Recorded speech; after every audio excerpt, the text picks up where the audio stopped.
witches in the chat. So spells are super fun and something which defines witchcraft as a magical tradition, though anyone can perform spells. Spells are simply a set of magical actions to achieve a particular goal or purpose. But sometimes for beginners it can be really hard to even really know where to start in building a spell practice. I'm in a lot of beginner oriented spaces online and I've interacted with a lot of beginners who ask questions like, oh, what spell should I start off with? Or people will ask, give me a spell to do. And usually the response is met with something along the lines of, you know, you shouldn't do a spell just for the sake of doing a spell. And that is true. The whole point of performing a spell is to achieve a particular goal, a particular action.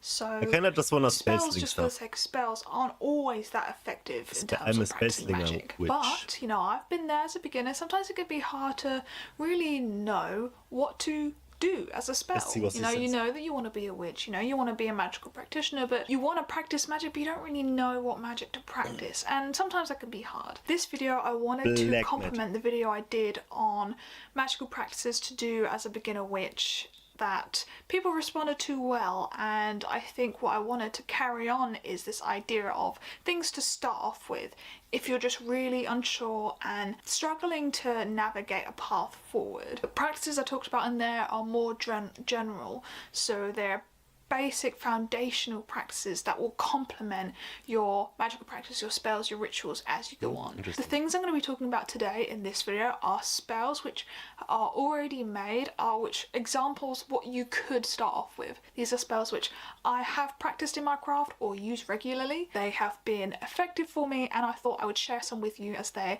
are also really simple, really easy. They don't cost a lot of money and they're actually quite discreet in terms of practices that could be easily hidden away if, you know, you're not able to be open about your practice. For the absolute beginner, I can certainly understand if one, you don't want to spend a whole bunch of money in something which you don't know if you're gonna stick with. You know, if you want to practice but you don't want to spend loads and loads of money on different herbs and tools and altar decorations that you don't know if you're going to really use or you don't know if you're really going to like. And I can certainly understand not wanting to be really open about practicing to begin with if you're just starting out. So those are the type of spells I'll want to share with you today. So starting off with a simple protection tea light spell. Nowadays my protection magic tends to be a bit more fanciful, so for example the candles I use will be bigger, long burning, I'll have the colour correspondences, I'll dress them up so that they really have that layered magic on the spell. But sometimes when I'm in a bit of a pinch, when I'm feeling a certain way and I just need a little bit of boost, I'll do a simple tea light spell. When it all feels dark, a flame can light the way, and this spell literally just entails getting a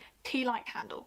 That is pretty much all you need, and a lighter. Grab the tea light, you can take the tea light out of the casing, you can inscribe your goal, your intention onto the edge of the tea light, pop that back in the metal casing, hold the tea light in your hands and visualize your goal. See yourself protected in whatever your goal, your intention is. I don't personally want to share my symbolism in terms of my visualizations, but an example might be setting up bricks all around you so that you are fortified like a castle, you are protected, you are guarded.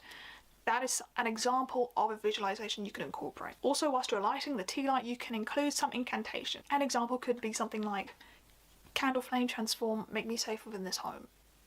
I don't know, but that was probably really rubbish, but you know what I mean? It can just be any incantation which works for you. You can incorporate that energy work, you know, rubbing your hands, feeling that energy ball, and then pushing it into the tea light. You can build up that power within you and direct it into the tea light with, you know, if you have a wand, if you have a stag, if you have any item which helps you do that, you can add all that onto this tea light. But essentially, at a basic level, this spell involves a tea light, a match, and a pen to inscribe or something to inscribe the candle with. And that is pretty much it. Light the candle, let it burn all the way down, and there you go. Obviously, I think protection workings work best when they're layered with multiple workings. So I think the thing is with protection magic, people tend to be a bit too broad. You need to be specific with what you want to be protected against. Hence why layering these intentions with the different spells works really well. So you have like a ward here against something, you have a ward somewhere else. You know what I mean? So layering them does work, but this is an example of a protection spell. Now my second spell is Focus Stirring Tea. This is something really simple to implement in your daily or regular practice. It literally just involves brewing a cup of tea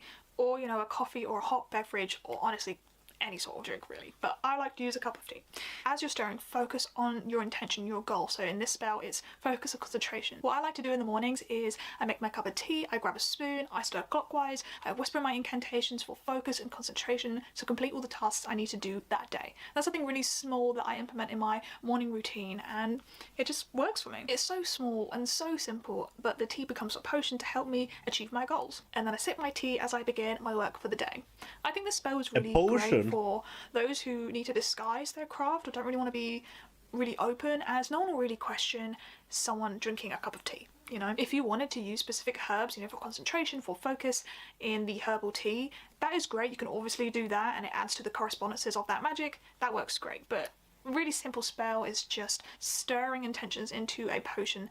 It's just about adding that magic in your everyday life. And yeah, the third spell I want to talk about is a self-love, not magic talisman. Who doesn't need a little bit more self-love in their life? And I think this is such a lovely topic of magic to start off with as a beginner, because I think self-love can encompass a variety of things, but overall sometimes you just need a little bit of boost in spirits, and a spell to realign your perspectives of self-assurance and confidence can really help. This is actually a really recent spell, and I made it whilst we were reading Chord Magic by Brandy Williams for my Discord's book club, this book here, which I think by the time this is out, it probably would have been coming to an end, so sorry that you missed out on it if you did, but April's book club will be starting soon, and we are reading this book, which at the time of recording we're currently actually voting for, so I don't know, but it will be here. But yes, the spell itself is actually just a chord, but acts as a talisman. So how you essentially make this is you get 2 pieces of string, 2 or more pieces of string, you tie a knot at one end, and you have this tied to something which will keep the string there when you put tension on it. So for example, I put mine on the handle of a drawer on my altar, and as you have it on there, you hold it out and you twist it either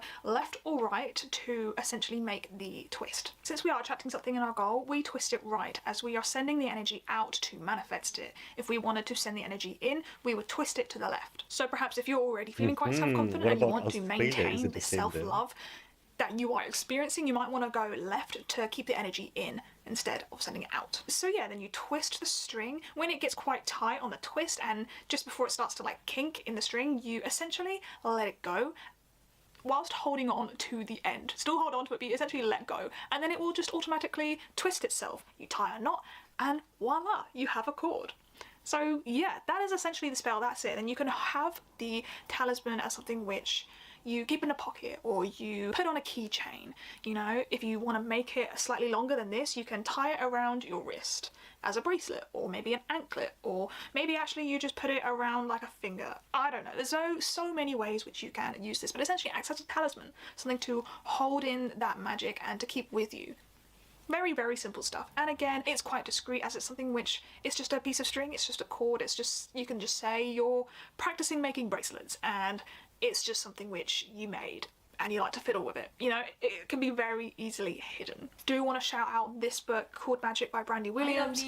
Yet to finish it, and this is not an official recommendation, but I wanted to cite this book as it actually taught me how to make the twisted chord. So I wanted to let you know I got that from there. If you were interested in this whole thing, maybe read this book, but I haven't finished it yet, so it's not an official recommendation. The fourth spell I'm going to talk about is a bay leaf prosperity wish. So bay leaves, this is something which is a staple in many people's kitchen or cooking. It's something which can be really easily found at a local supermarket, and it is really great for attracting things for manifestation. To be honest, whilst I use more local plants now in my practice, in my herbal magic, I still use kitchen herbs. Mostly just because I'm using up what I already have, and also they're really accessible, really easy to utilise. So, with a bay leaf, you get a bay leaf, you write down your goal, your wish, perhaps add a little like tagline like your name and your date of birth to help solidify and link back that magic to you. I personally incorporate some spirit talking, connecting to the bay leaf as a spirit to help me in this magic. I also tend to use an incantation with the flame, so for example, fire, transform this wish for me, make it into reality, something really simple, you know, whatever works for you. But yeah, it's just essentially getting a bay leaf, writing down your wish, charging it, whatever that charging process looks like for you. Light the bay leaf. I recommend using some tongs and make sure you're doing this over a fireproof container, so you can place the bay leaf that's on fire, let it burn, and there you go, you made a wish. There's little cleanup here because the bay leaf just burns away. So I would say this is very simple, very easy spell to do, and this is one of those actions which I actually incorporate into a larger spell nowadays, something which is fine as a spell to start off with if you're a beginner and, you know, that's just what you want to have a go at. But of course, this action of burning a bay leaf is something which you can incorporate into a larger ritual as well to sort of help. But yeah, and the fifth and last spell is protective jewelry. Now, there's lots of charming protective jewelry videos already out there, but this is something which I incorporate in my practice as a daily thing, and it literally just involves taking your favorite jewelry, something which, you know, you wear perhaps regularly, and charming it with a specific protective intention goal. So for example, I have some of my protective rings here. So these rings are esoteric symbols themselves for protection. I've spoken about the use of the pentagram in prior videos as something which is very protective, but I do like charging them to give that little extra boost. So the charging process again is whatever works best for you. You can do that energy work, building up that power and pushing it into the object. People do salt charging bowls. People utilize incense to charge it with smoke. What I like to do is get a dish and place the objects in the middle and place some like herbs around the jewelry, the objects, to charge it and incorporate that spirit talking, that charging process, the incantations as I'm doing this, as like a ring of protection around the jewelry that I'm charging for protection, so it adds on to that corresponding in the terms of the magic. So yeah, I use certain protective herbs like mugwort, black pepper or cloves. People can use crystals to charge as well. Some people invoke their spirits, their deities or familiars. There's so many different ways you can charge, whatever works best for you, honestly. And after you've done that charging process, which, you know, doesn't have to be a massively long process, you wear the jewelry. And that's it. In certain traditions, such as when we're looking at the evil eye, when you're wearing this piece of jewelry, it can break, and people signify this jewelry as breaking as something which you have been protected against. It's done its job, so if it breaks, perhaps don't be too discouraged. The actual protective jewelry has done its job for you and it's protected you against something. I would then say perhaps you might want to do some cleansings and banishing and up your protections if someone's sending some harm your way. But yeah, that's up to you really. And it can really just be as simple as that. It's something which helps you sort of feel connected to your magic, your practice, and you don't have to use jewelry. That is so fun, dude. Somebody sends black magic towards you. You just battle them with your own spells. That is so fun. Hello witches, my name is Ivy. Let's see what this one is about. And welcome on my channel. My name is Bex and I've been a practicing secular witch for 17 years, and today I want to share with you how to write a spell. And I'm gonna give you my personal tips and tricks on how you can create your own spells or rituals, and I do think there are a couple of points in here that you might not have heard or thought of before. So I do hope this is a helpful video to witchcraft beginners as well as advanced practitioners. This video is a collaboration with the wonderful Sarah, otherwise known as the Itty Bitty Celtic Witch, and she will in her video tell you more about how to create a green witch spell, and we'll look into that a little bit later on in this video. But now let's get started with the basics. In order to learn how to write a spell, we first want to know what a spell actually is and what the difference between a spell and a ritual might be. So a spell is a petition or request for a specific topic or desire, and it usually carries an intention, so something that you want. A ritual, on the other hand, does not necessarily need an intention. A ritual is usually more structured and a little bit bigger. It can be, it doesn't have to be, and a spell is just a little bit more directed towards a certain outcome. Now, not every witch uses spells often or at all for some kinds of witchcraft, and there are many different forms on how you can actually cast a spell, and we'll talk about that a little bit later on. Obviously, you can also find a lot of spells online or in spell books. However, in my personal practice and in my personal experience, I always found that I do love to create my own spells because they work better, they're more personalized to the goal I want to have, and I can custom tailor how much effort and energy I put in it and get out of it. So let me explain. Already the process of creating a spell does carry a lot of power and a lot of energies, because obviously you're going to research a couple of things. You're going to research correspondences of the ingredients used. You might want to see when exactly is the best time for you to work that specific spell, and you're just gonna think a little bit more about the hows and whys of what you incorporate in that. And what I always find is that the longer I'm busy with a spell, the longer I actually sit down and craft it, the more powerful it gets. And I do think that is because the intention that I have in my mind while I'm creating that spell has more time to stew in my head and to develop and to actually manifest in my thoughts. And you're gonna make spell some spells. is just a little push that brings it over the edge, so to say. Now obviously there are also wonderful spells out there, and I think it's also great to take inspiration. However, I would never use a spell that I'm not super resonating with. If I just read a spell and I don't really feel a connection, or I don't feel like, oh yeah, that's exactly what I need to do, then I won't do it. Then I will either write my own spell, or I will take elements of it and change it into something that's more personal to me. Now, of course, first you need to know what you want your spell to do. You need to have the intention. And in order to do so, you want to boil it down. Personally, I find it is always good to make a spell not too broad and not too specific. And I'll explain what I mean with that. For example, you're very broke at the moment and you desperately need money. Maybe you don't have a job at the moment and a crisis and whatever. Now you could obviously do a money spell, right? That might work. Or it might not. What you could do is to sit down and really think. So what do I need Let's make in the future to get out of that money hustle spell and struggle of being broke and having this repetitive struggle for money? I probably want a job, or a better paying job. So that's just basically boiling it down to the essence of what you need to do in the mundane in order to achieve that goal that you want to have with a spell. So now your spell could be focused on finding a job, or finding a better paying job, right? But maybe you have this wild dream and you want to make your first millions by selling hand-knitted hats for mice. You know, it could also be something like a position that you want in a certain company for a certain job. That just might be a bit too direct. You know, you don't give the spell space to breathe and to work in its mysterious ways. That's my own experience, so I try to find a middle path between specific enough but not too specific. Same would go, for example, weight loss spells. If you do a weight loss spell, give it some time, give it some grace. Don't be like, I'm going to make myself 5 kilos lighter by tomorrow morning. Poof! Doesn't work. What might work is doing a spell where you focus on weight loss, but you don't give it that much of a time frame or value to it. Another thing very important to keep in mind is to keep your spells realistic. Magic is not a wonder weapon. It doesn't grant you just any wish. You can't just do a spell and tomorrow win the lottery, otherwise there will be a ton of very rich witches in this world. And there might be a few, but not a lot. She shouldn't have mentioned money spell and weight loss spell. You always want to level your mundane efforts with your magic. That makes it so ridiculous. It should be something that you just don't mention it in mundane efforts as well. So keep that in mind when doing a spell. Then you don't have to, for example, you know, if I'm doing a love spell on Channing what she's doing right now. What is it called? Falling madly in love with Explain. Does he have a partner? I don't know. Doesn't matter. It will never happen. You know, keep it realistic. What you next want to do is to choose a method of how you want to work your spell. And there are multiple methods out there that you can do. You can use sigil magic, candle magic, you can use pen and paper, you can use scripting, you can use kitchen witchery, you can use green witchcraft. And for that you can check the other video on Sarah's channel. You could do elemental magic, you could do nature magic.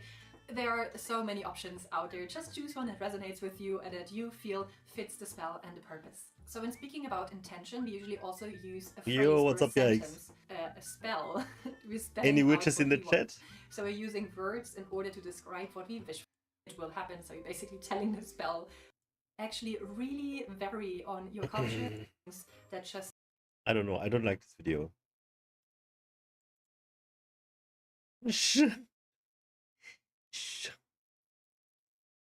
I'll skip this one. Hi, I'm Ari.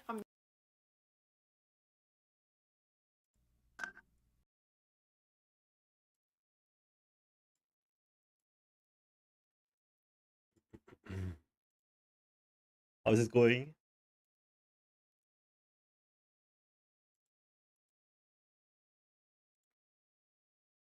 You know, I'm on my path to become the most powerful witch there ever was.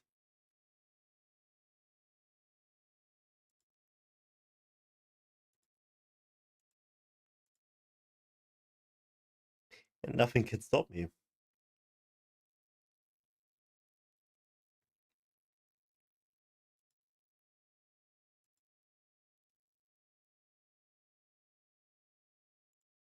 She's an oak witch.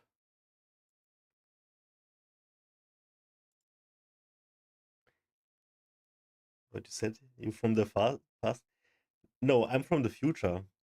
I'm on my way to become the most powerful witch there ever was. And nothing can stop me. No witch, and today's video is going to be all so about I gotta study all these little bitches. You should jump into as a beginner. So I become the boss bitch.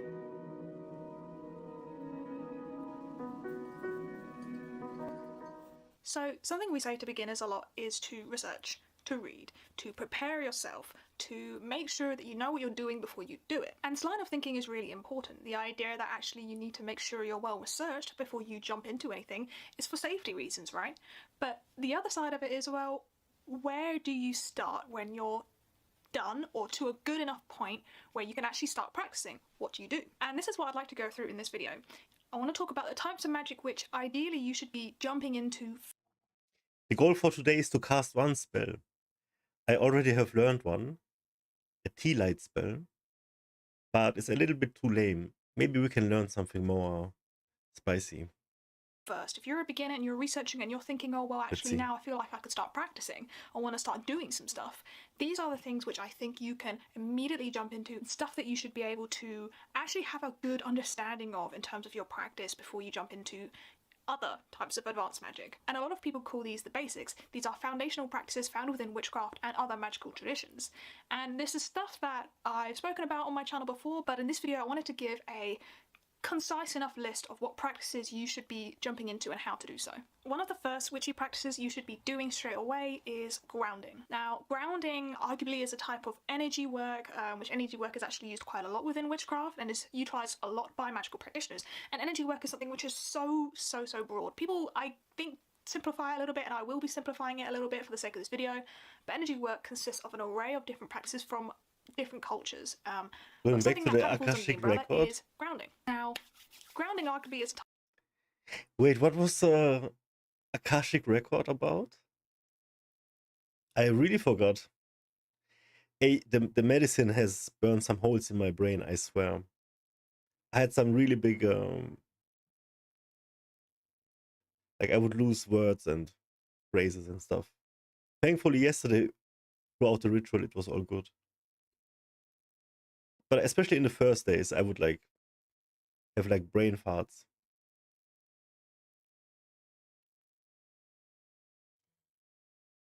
Wisdom from all that lived. Going back to the Akashic record. Okay, but have we checked it out together or something? Because I can't remember. But I have somehow I have a. This name is familiar with me. Let me try to see, what is this?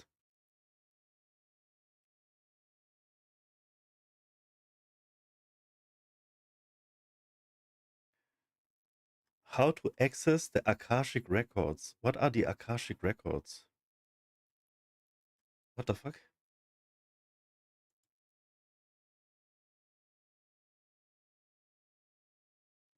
Do you know Teal Swan? I love her, dude. All her videos are so powerful.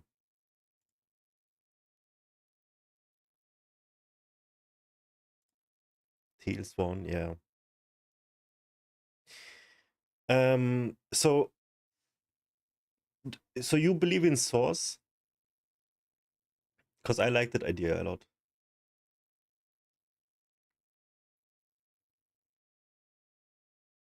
Yes. Yeah, I think I'm a Sorcerian. Yes. And do you know the end of Men in Black 2? Where they play marbles? And our whole universe is inside a marble. And their universe is inside a marble.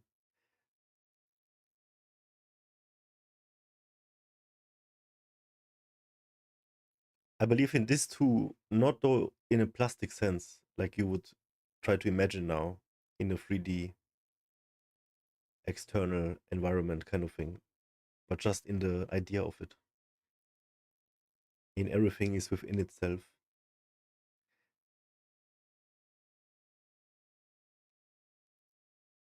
Yeah. Cool. Type of magic is something which you utilize before you do your spells, you utilize after you've done your spells, after ritual, before ritual. It's utilized a lot throughout your craft. You are the first person I talked to about this. And it's so simple, it's so easy. And the skill is actually finding a set of grounding practices that really work for you and something that you can just do on a whim when you're in dire need of doing so. And think of grounding as bringing yourself down to earth. Sometimes psychologically you can feel yourself quite in your head a lot. You're in your thoughts and you're not necessarily down to earth. You're not in touch with that earth element inside you. And I think grounding is the idea of bringing yourself back down. As established in my last video, the mundane is magical too. So don't try and overcomplicate. We knew each other from the grounding. past. It really doesn't have to be that complicated. It can be something as simple as brewing Imagine yourself a cup of that. tea, sitting outside. You know, it doesn't have to be in a forest. It can just be on a bench. It can just be in your garden. It can be somewhere just completely. It doesn't matter where you are. Just go outside, cup of tea, and don't bring your phone perhaps. Just have yourself your drink and listen to the sounds around you. What do you notice? What can you hear? Can you single anything out in particular?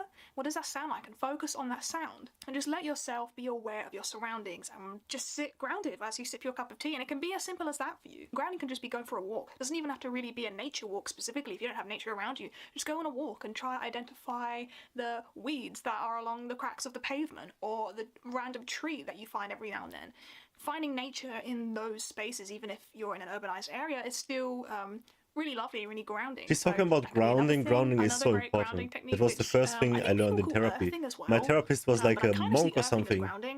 He would always talk about monk stories and make all this. But it's this idea of going out and touching grass, which people kind of use as a joke nowadays, like go outside and touch some grass. He would always tell me like fairy tales, and I would be like so confused. I like to use a lot of stones as well for grounding. But yeah, so if you haven't gone outside and touched some grass lately, just go out and do it. You'll feel better, I promise. Some people opt for some light exercise. That could help some people. So yeah, try not to overcomplicate grounding. It can really just be any set of practices which make you feel grounded. You don't want to label yourself as a witch. That is a magical practice. You don't want a category. And it's something that you'll continually do as your craft builds. Okay, look, I just want you to, so we are on the same page.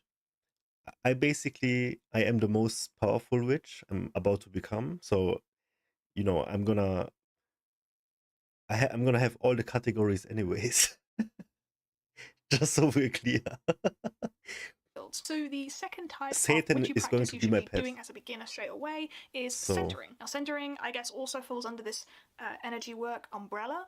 And it's this idea of trying to align your energies together within yourself. It's not necessarily grounding, but it's just staying on top of your body, your emotions, your thoughts, your energy, just staying on top of it and staying in control of it. So again, like with grounding, the skill here for centering is being able to test out different centering practices and figure out which works for you and which actually are your go-to, and have these set of practices which you can do when you really need to or you're just in a rush. And yeah, types of centering practices can include breathing techniques, which are arguably a type of meditation.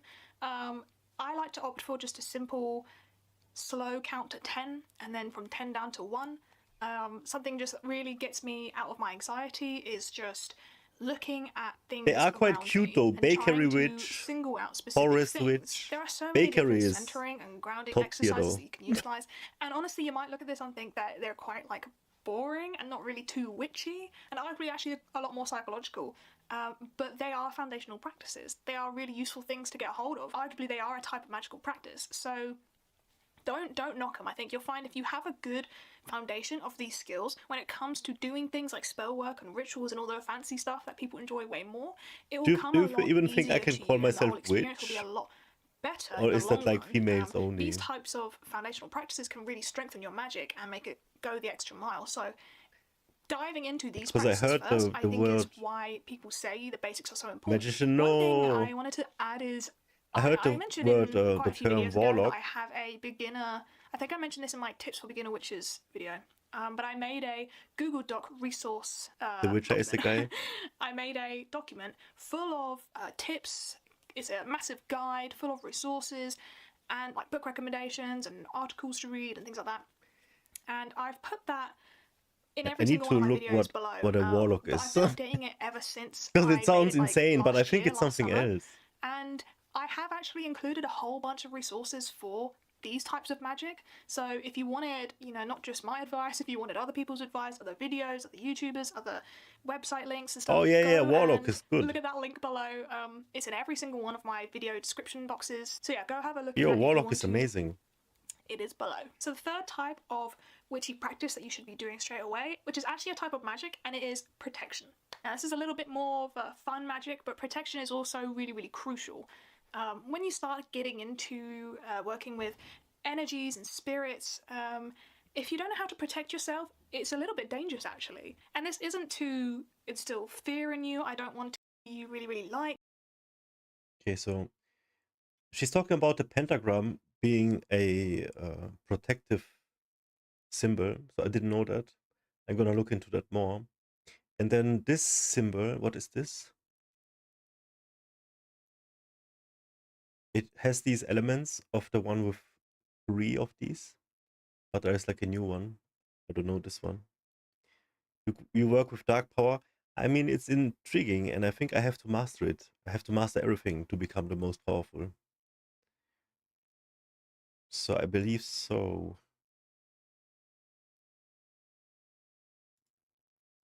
So the 4th type of witchy practice you should be doing as a beginner is cleansing. Cleansing.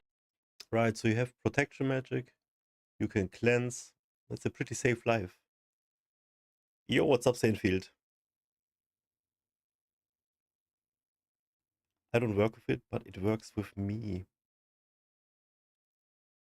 That sounds witchy. What the fuck? How are you, Saintfield? How are we doing today? I'm feeling okay. Yeah, I had worse days.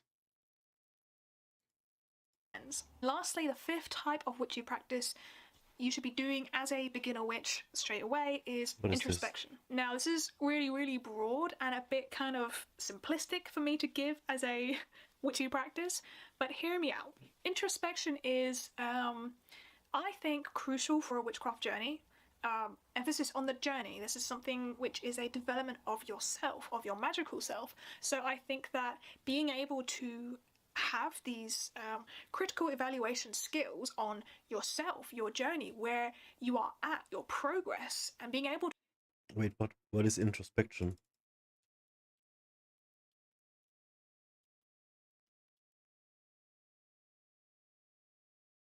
Oh, just self-reflection. To reflect on yourself and just know where you are and know where you're going and know where you've been and how to learn from where you've been. This is something which is really important within witchcraft. Wow, where does this power come from, man? Skill. It is something that you need to work on and get better at. And witches do this in a variety of different ways. People use the term shadow work to refer to this, and I have used the term shadow work on this channel before, but I think after this is beautiful. Reflecting on it a bit more, I'm going to be using it less. Spirituality goes hand in hand with witchcraft. It is amazing. Mental health. It is so good.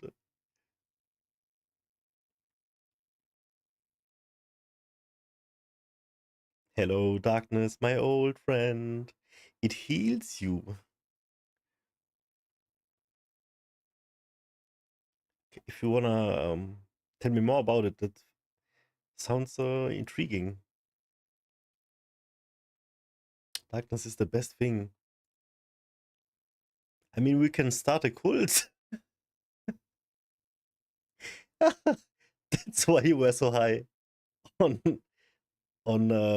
sacrifice yesterday. Was that yesterday? I swear, I have these holes in my brain.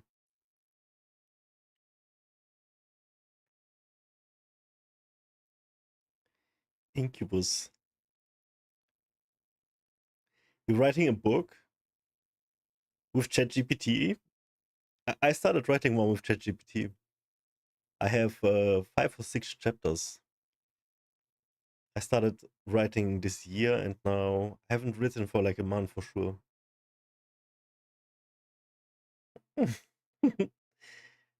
TMI, family friendly Christian channel, madam.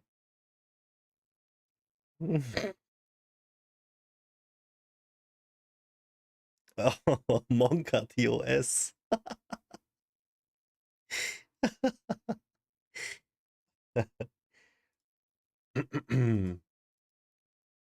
Go in Discord.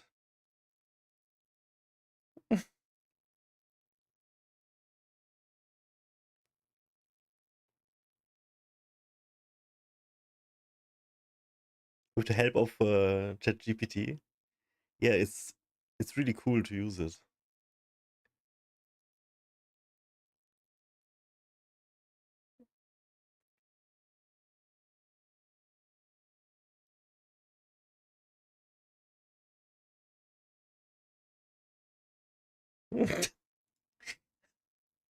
Why would you put that on the internet?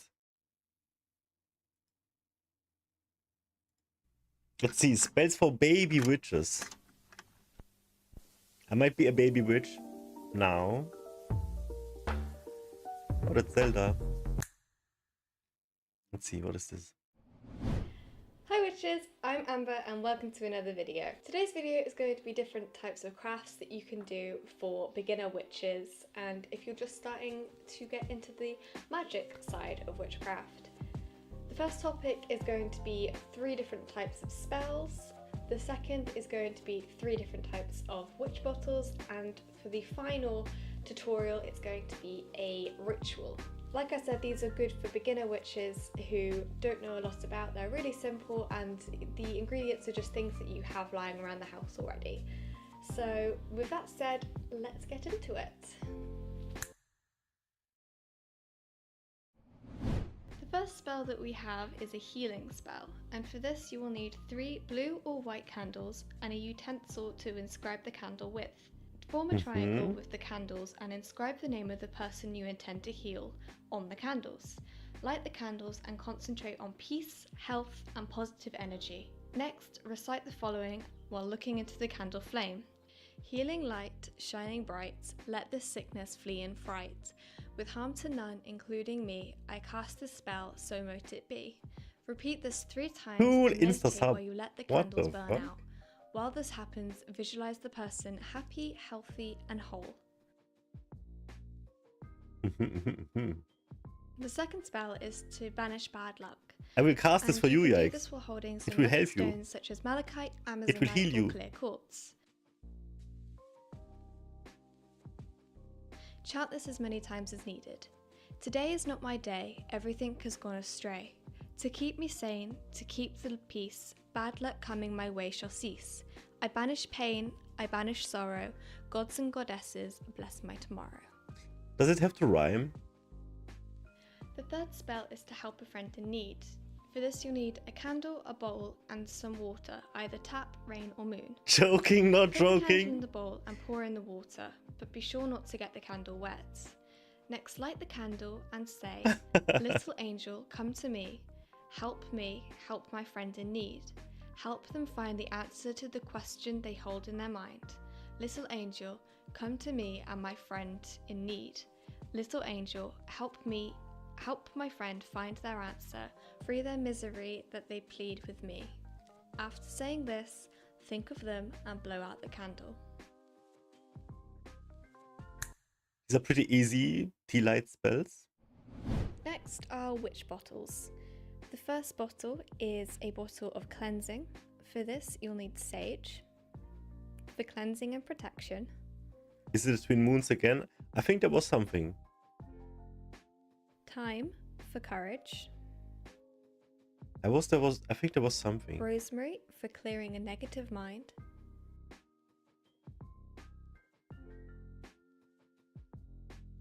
What did she use? Sage, thyme, rosemary, salt?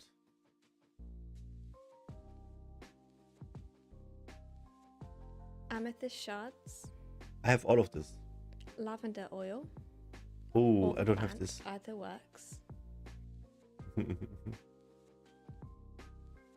Wow, the smell, dude. And a cleansing sigil. Can you smell it? There's a tutorial on how to make one on my Instagram. What? Next, you want to bottle up and burn a black candle and pour the wax over the bottle, and this will seal it. This will make sure that the lid doesn't come off when you shake it or when you have it with you.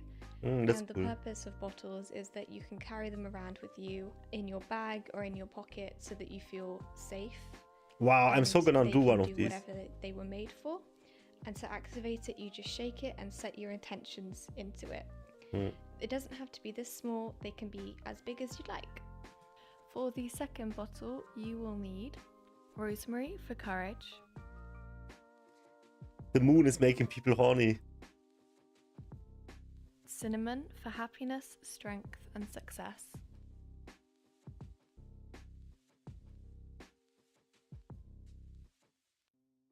Time for courage.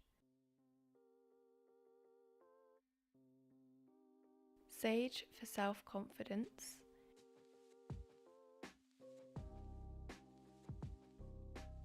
Himalayan salt for protection and power. Amethyst shards for courage. Tiger's eye for truth, courage and strength. Crushed petals of a flower you feel connected with.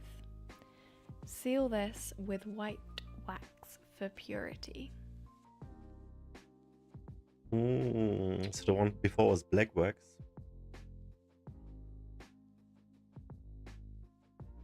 The third bottle is for protection. You're going to need salt,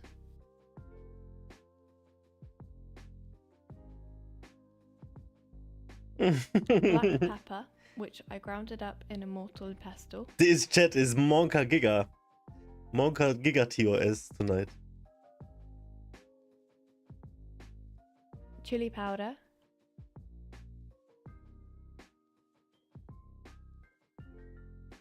bay leaves, It's burned.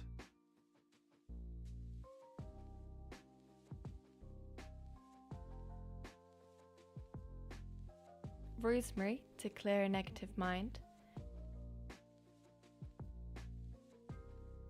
You want to seal the candle wax for protection and purity.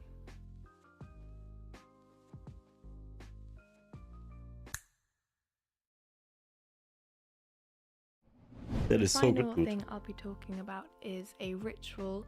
This one is to stop nightmares. For this, you're going to need one white candle. I'm using a blue one because I didn't have a white candle. One white or silver piece of ribbon that's long enough to fit your wrist. Again, I'm using this because that's all I had. And any piece of silver or an object made of silver that you don't constantly wear yourself, such as a spoon, a cup, or a ring. On a night when the moon is out, I think I have some put the ribbon silver. around the candle. Light the candle and place it Some somewhere real opposite your silver. face.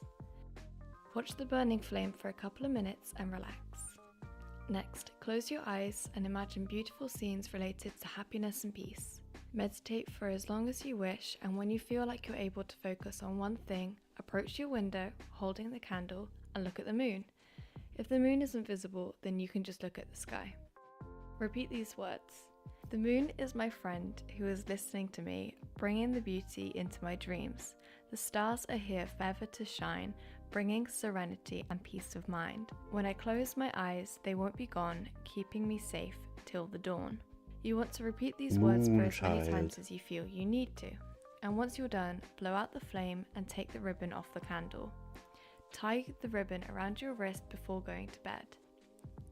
Leave the candle and the piece of silver on your windowsill until the next morning. The following morning, remove the ribbon from your wrist and take away the candle and piece of silver. You can repeat this ritual 1 to 3 times a week, but make sure to use a new candle and a new piece of ribbon each time. You can also collect the ribbons and put them in a little box, and once you feel like your nightmares are gone, you can get rid of them.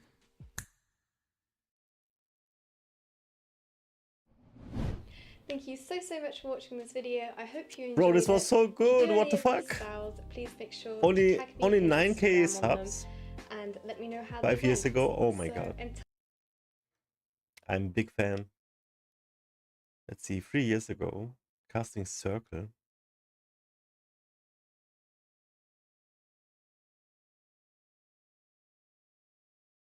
Space for courage and wealth.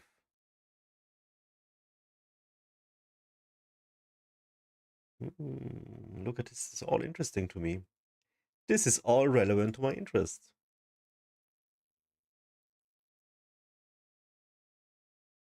Let's see what she says about spreads.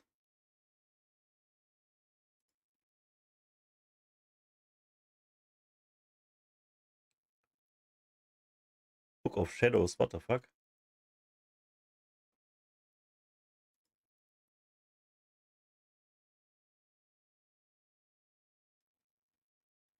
Oh wait, this is all? 16 videos? More!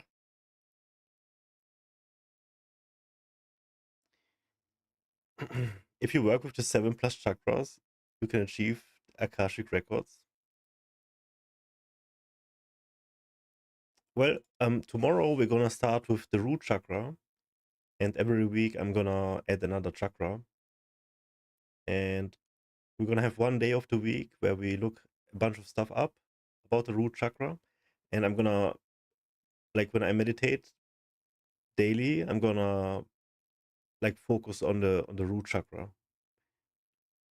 And then after 7 weeks, so the end of July, something like that, or June, please also work with the other 12. I don't think it's possible.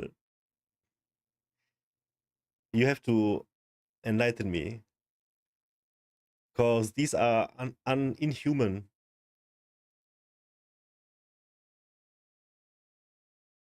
I will send you. It's that even if you meditate for 30 years, you're not gonna open them. It's that long of a journey.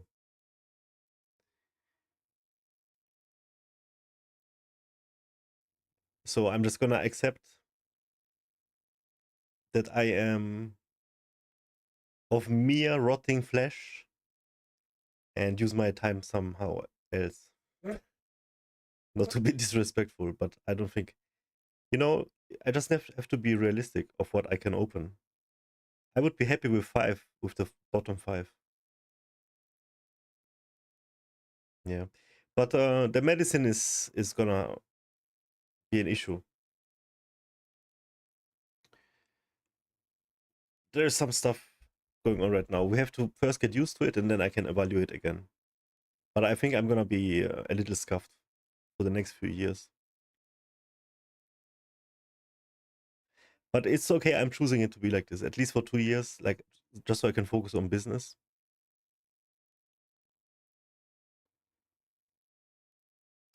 What I'm talking about is probably doesn't even make sense, right? It doesn't matter. Just know that I have a somewhat of a plan, and currently I am exposing myself to this antidepressant, and it's altering my brain for sure, but I'm using this time that I'm on it the best way I can. Yeah, so I'm not planning to be on this forever, because I'm already feeling what it does to me. But you know what? It's actually, I see it as biohacking right now. I see it as biohacking. This is crazy. Because I'm still the same, but like negative thoughts right now, like for the last 2 days, they like don't phase me as much. Already I feel it like this. And next week it's gonna be even stronger. And I'm still feeling like happy-ish. So that's cool. But I swear it's like biohacking. Because I'm using it actually, it's like so strategic. So good. So what's skibidi toilet? What the fuck is that? Linkers. Yo, what's up? What is skibidi toilet? That sounds nasty.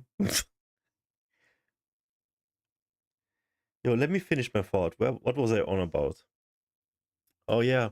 So my third eye chakra, my crown chakra, is definitely gonna be on this stuff. Is gonna be, not gonna be good.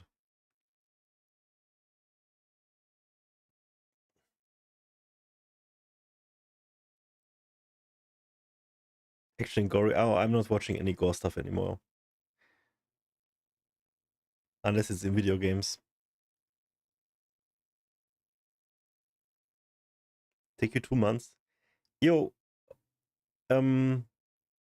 let's all become author. Become an author. How do you say? Let's all write books with ChatGPT. And then KDP it on Amazon.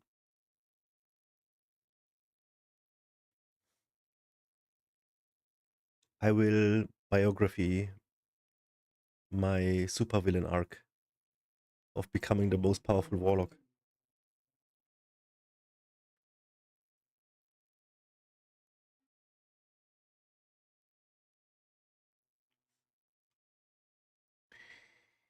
Let's see. So, how is this so few views? Yo, I think I found my niche, guys. I'm serious, I swear. Oh my god, we can make insane videos about witch stuff. Oh, warlock, I'm warlock now. You can call me witch, but only cause you're friends.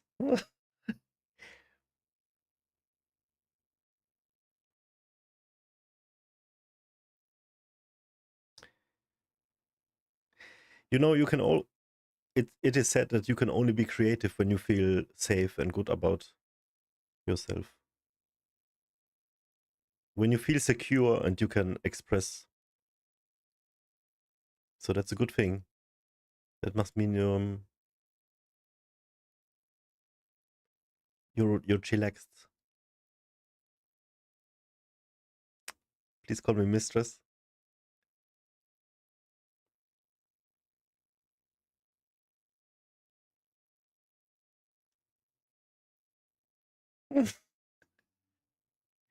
Sure, queen.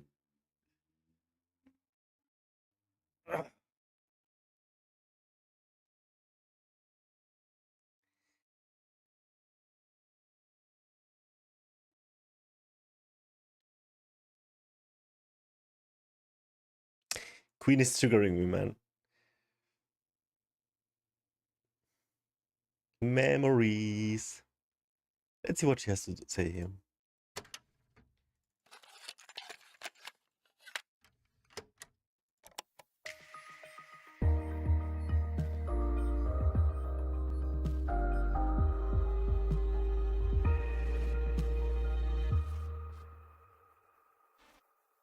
She wants to be called like that. Hey witches, welcome back to another video. I'm sorry again that it's been a couple of weeks to a month, but we're back in business again, hopefully. Maybe. We'll see. In today's video, I'm going to show you two spells that you guys can try out if you want to. The first is a spell to ask for prosperity, and the second is a spell to ask for courage. The spells include ingredients that you probably have around the house, but if you don't, they're pretty easy to get hold of, and they're a little bit more of interactive spells rather than... Is that a piercing on her nose? A couple of words. So, without further ado, let's get into it. Or did she only like make a thing? I'm gonna do the same. This spell includes using the magical power of the number 9. Yes. Who on her nose? She made like a thingy here. I love face paint, dude. Now, money spells aren't going to... Like, I'm in love with this one, for example. This is like, look at this one. I fucking love this man. She looks so fucking good, dude. I'm getting goosebumps.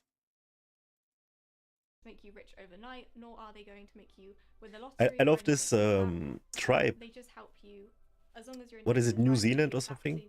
They have like tattoos on their lips. They all look crazy. In TV and everyone has it. It's like their culture. The ingredients you need for this spell include 2 teaspoons of carrier oil. This oil is just a base oil, vegetable oil. I'm using sunflower oil.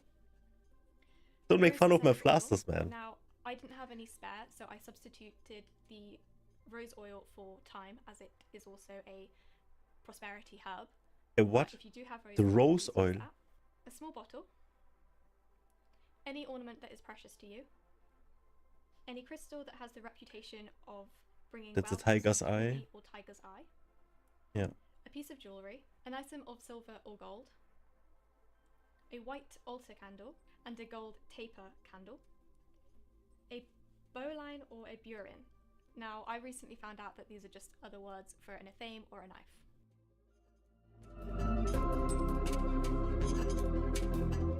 A ritual for wealth. Before you start your ritual, as always, make sure to cast a circle and thank the gods and goddesses for joining you. Arrange the ornaments, jewellery and crystals on your altar. Pour the carrier oil into the bottle. Add 3 drops of rose essential oil and holding the bottle between the palms of your hand, roll it backwards and forwards until the oils are well mixed. As you do this, visualize the oil. Okay, so she says, thank the gods and goddesses. What if I told you that I would never do that? Because I see myself on their level. And when people say gods and goddesses, they do, however, do not include me in that thought.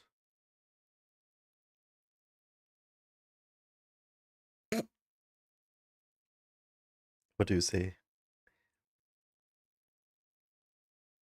So I can't thank what is not above me, and there is nothing above me.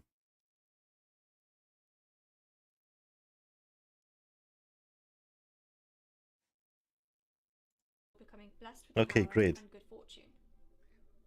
Next, carve the number 9 into your gold candle and return it to the holder on your altar. Pour some of the oil over your hands and rub them together until they start to feel warm.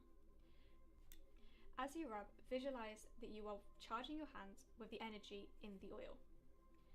Take your inscribed candle and oily hands, drawing it from the center back towards you. Again, visualize that you are imbuing the candle with the power to draw prosperity to you.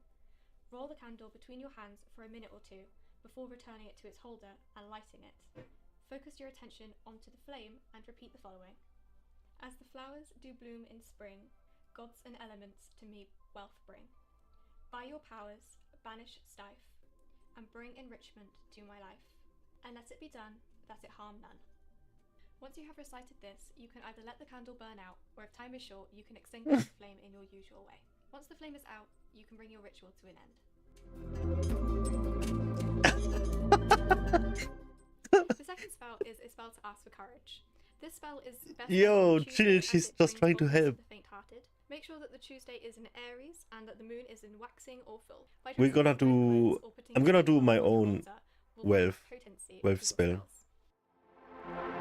Yeah, I do have Discord. I actually have a Discord for the channel as well. But I had to stop giving out the links because only Spurks got on there.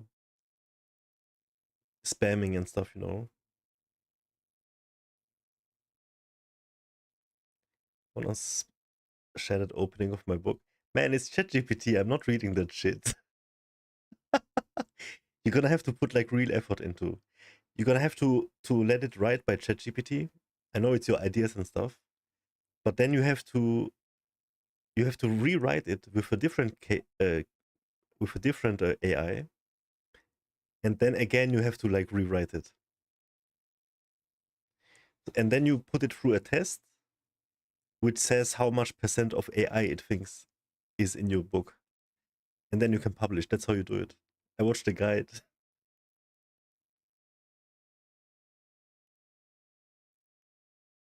Yeah, I know. One white altar candle, one red taper candle, some sprigs of holly or honeysuckle, an essential burner, lavender essential oil, and black pepper. Remember to cast your circle before starting the spell. Start by putting your lavender oil inside. What are you writing about, Zane? And letting it burn. When the fumes of the lavender oil are filling the air, sprinkle the pepper into the burner. Now light the white candle and place alongside the holly or honeysuckle. Kneel down, focusing on the flame, while silently asking for Look, there it is. To face whatever challenges lie ahead. Yo, I'm gonna have one like this on the next ritual on Saturday. To face whatever challenges lie The thing on her nose. Visualize yourself triumphant in any situation and then light the red candle. Now stand to your full height in front of your altar and with the hands held high above your head, say aloud, "Strength and courage may I possess, that what I fear I may face. In winning through to the other side, on a victory I will ride, and let it be done, that it harm none." After this, you have cast your spell and you can face the future. The poems are a little bit cringe, right? I wonder if it has to rhyme. Probably not. So they're the two spells that I have for you guys today. Please, if you do try them, let me know how they went and whether you have any more spell suggestions that you would like to see. I would just like to put a disclaimer in that these are not my own spells. These are spells from this book by Spells for courage and wealth. I'm gonna do the same, courage and wealth, on next Saturday. But I'm gonna do my own version. Remember to say. I'm gonna say abracadabra. Yes, yes. Hocus pocus.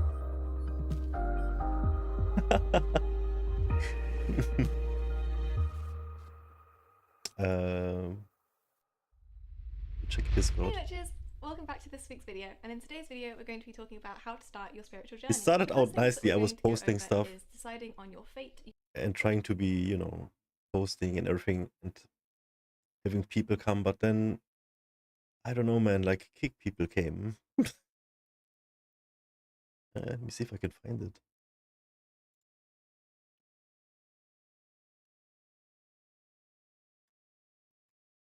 And then I just abandoned all of the Discord. Cause man, moderating a Discord is no joke. Like, what the fuck? It was hard work keeping them at bay. So now how do I invite people here? Let me see.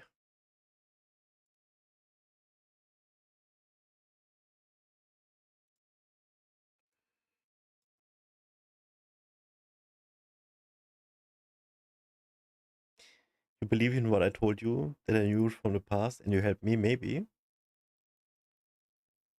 It could be. If you know, then you know.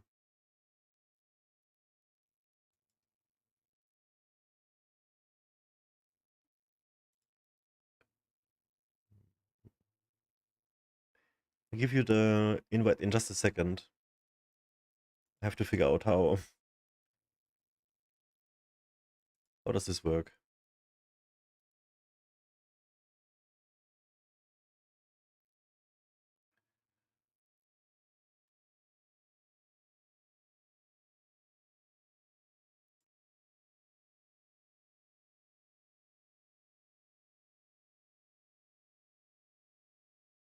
I think I have it.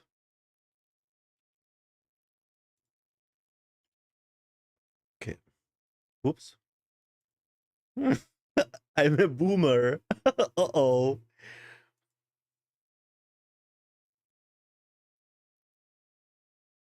Invite people.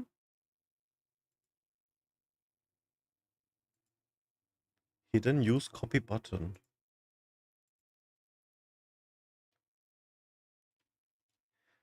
You helped me with this? With what have I helped you?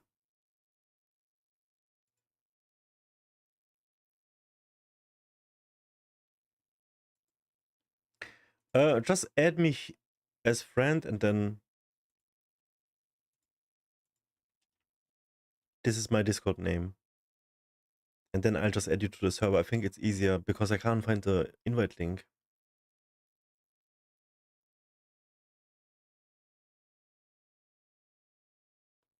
Oh wow, yikes.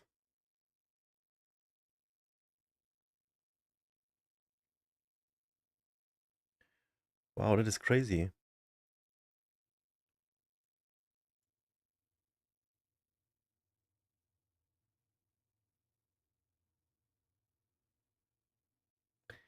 Wow, that is crazy. Did I not send you the thing? I'm sorry, I'm lost here. Like, how does this work? This is my username. You can add my Discord here, and then I'll accept your friend, and then I can add you to the Discord server.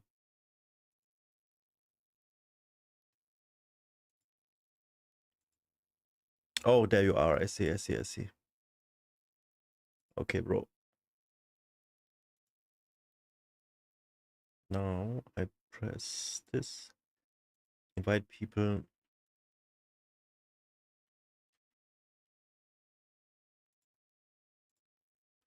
All right, I sent you an invite.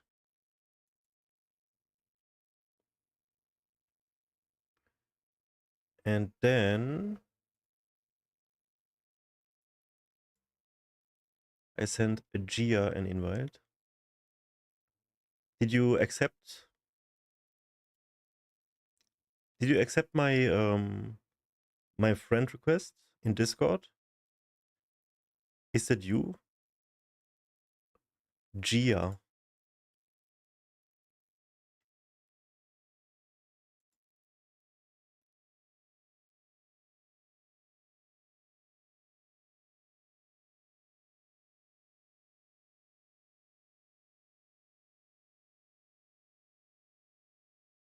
Bro, this is a song text. Bro, this is a... I can use this for my next song, bro. Saintfield. Great stuff, man. I will go in and spam Succubus stuff. Yes, please.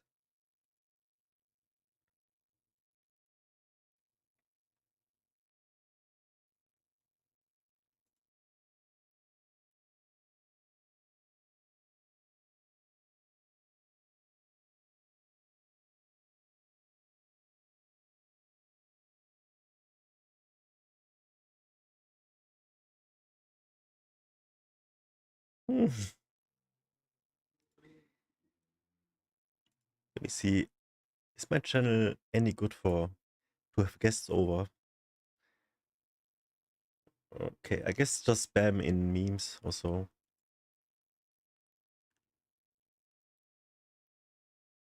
Yeah, probably. So when was the last entry? 2022. 3 years ago. Nice.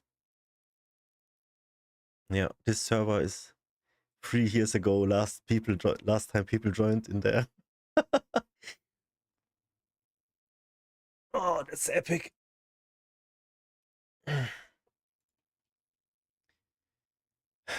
Okay.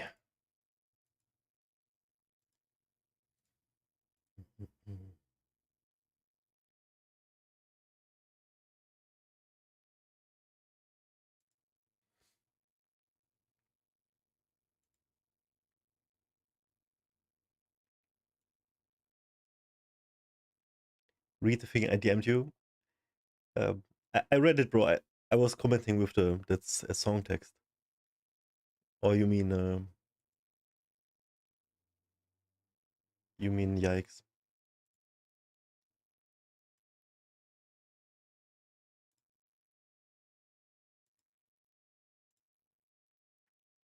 Maybe I can get a bot for Discord.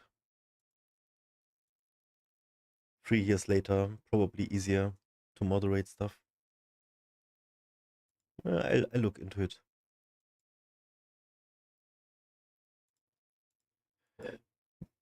I'm just using it to keep contacts with people from like 10 years ago. A little bit for work.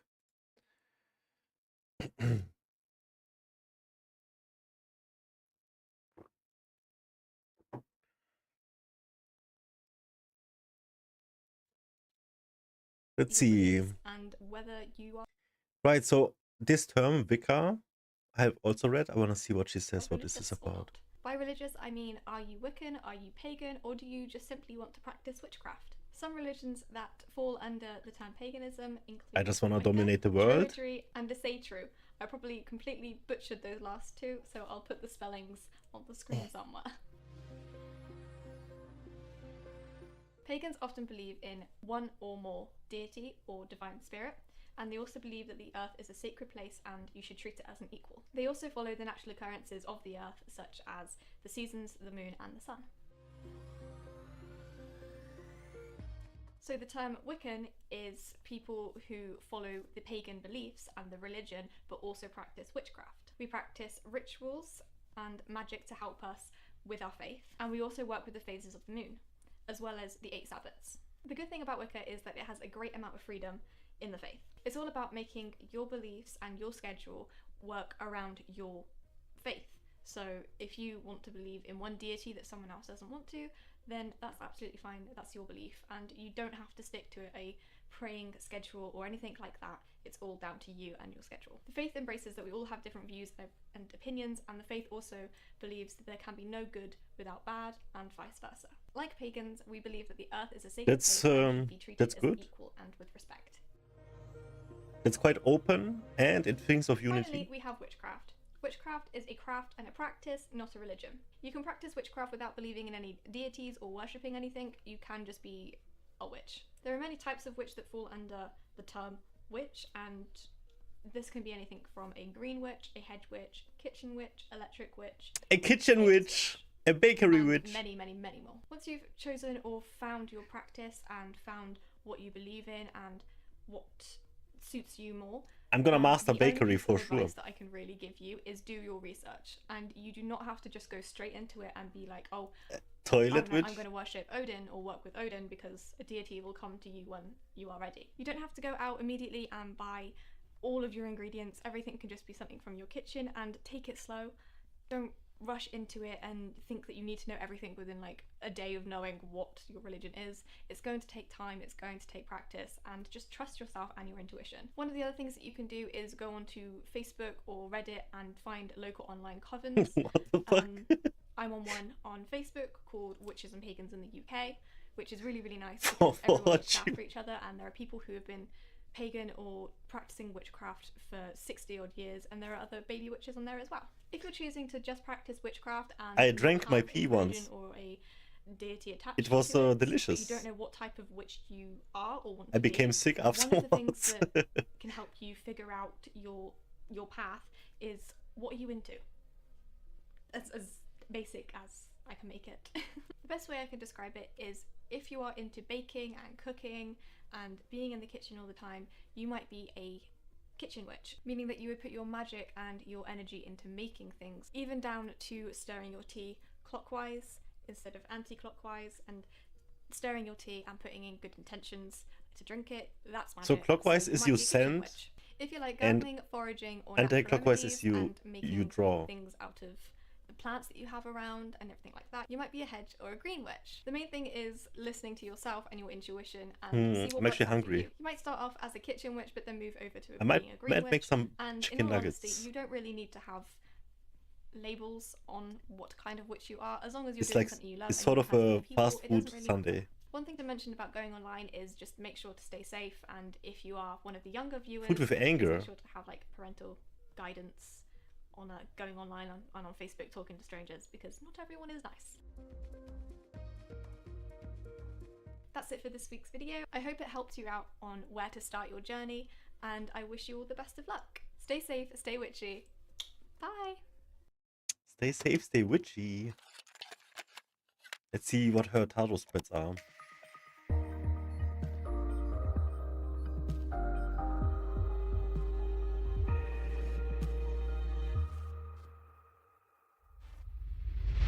Hi everyone, welcome back to another video. In today's video, we're going to be talking about tarot cards, how to use them, charge them, and cleanse them. Before we get into the video, make sure you stay to the end of the video as we will be announcing the winner of the giveaway. So without any further ado, let's get into it. So tarot cards are a tool that you can use. There are many different types of tarot cards and many different That sounds like the best witch out there. For example, these two here, this one is Tarot Familiars, and this one is just like a normal set of tarot cards. Tarot cards are a tool that can help you with guidance on your spiritual journey. In a deck of tarot cards, there are 72 cards, 22 of which are the major arcana, I think I'm pronouncing that right, which symbolizes the realm of change, material world, and which symbolizes the realm of change, the material world, and intuitive mind. Starting off with tarot cards, you just want to iron out some of the misconceptions that there are. I didn't check her room. What is this? Predict the future. While this is only true to an extent, they can't tell you looks how like much a money you're going to have, whether you'll be living the dream, kid's room. what, like, you know, your death day. They can help you see what you want. She's probably and how max 20 or so. Like many different tools. She's a baby. Craft, you'll need to have connection with your I'd like to be a baby example, again. Oh, 20 years. I That was so get sick. along with the tool. I just can't work with them.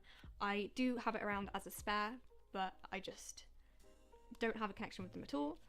Whereas this tarot deck, I get along with a lot better. They're a lot easier to work with, and I just prefer them to this deck. To know that you have a connection with a deck of cards, it's kind of hard to explain, but you'll kind of have a magnetic taken care of feeling with them. Like I said, they'll be a lot easier to work with, a lot more cooperative, and you just kind of have to use your initiative and use your gut feeling. You can buy tarot decks from any online shop where other people have touched it and left their energies on it. To cleanse them, hold the deck in one hand while burning some white sage underneath it.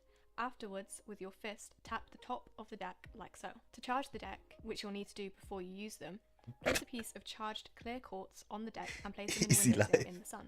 Before you use your deck, meditate with it in your hands and visualize your energy flowing into the deck. This will also help charge the energy. Every time you use your deck, meditate She's with it bonding and with her answer the deck. question you want We're gonna answered. bond with Here, you the can ask your Succubus deck spirit guides for on the guidance and help. next The moon question determines which spread you will use. This means how you will lay out your cards. for max power. The first card in spread 1 represents what you will need to change. The second tells you what you need to nurture. And the third card represents the future. Wow, what is this spread? What? In a triangle? Represents what you will need to change. But you need to The second change? tells you what you need to nurture. And the third card represents the future. What the fuck? Spread 2, the first card represents the past. The second card represents the present. And the third card represents the future. Oh, we're doing this one. For spread 3, the first card is your current needs. The second one is why you need these things. The third is how you can achieve those things. And finally, the fourth is how to maintain these things. Cool, yo, she's got some nice stuff, The man. final spread, the first card is your current situation. I'm glad we found her. The second is why you've gotten into this A situation. little bit of inspiration. The third is your For first next steps Saturday, to for fixing sure. the problems you have. The fourth is the near future. The fifth is your strengths in this current situation. This looks cool. 6 is lessons you will learn. 7 is how you will grow from this situation. And 8 is your final outcome. Oh This my spread, god, dude, I'm cards still learning 5 this one. and 7 will answer each other. That's everything on tarot for this video today. I hope that you enjoyed it and that you learned something, and it was a simple introduction to tarot. Tarot isn't something that I am 100% comfortable on, but as I've said in previous videos, I'm still Maybe which question it answers.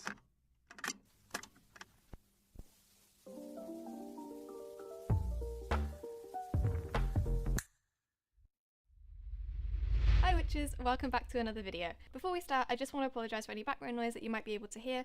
Last week it was children playing, and this week someone has decided to mow their lawn. So in today's video we're going to be doing kind of a Q&A.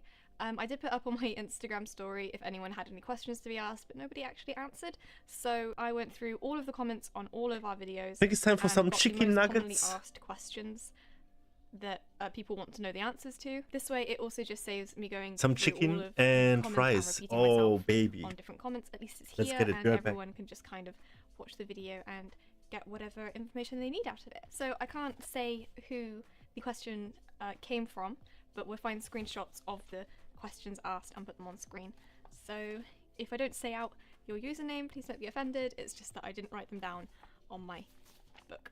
So question 1 is, what do you do with the spell bottles once they're finished being used?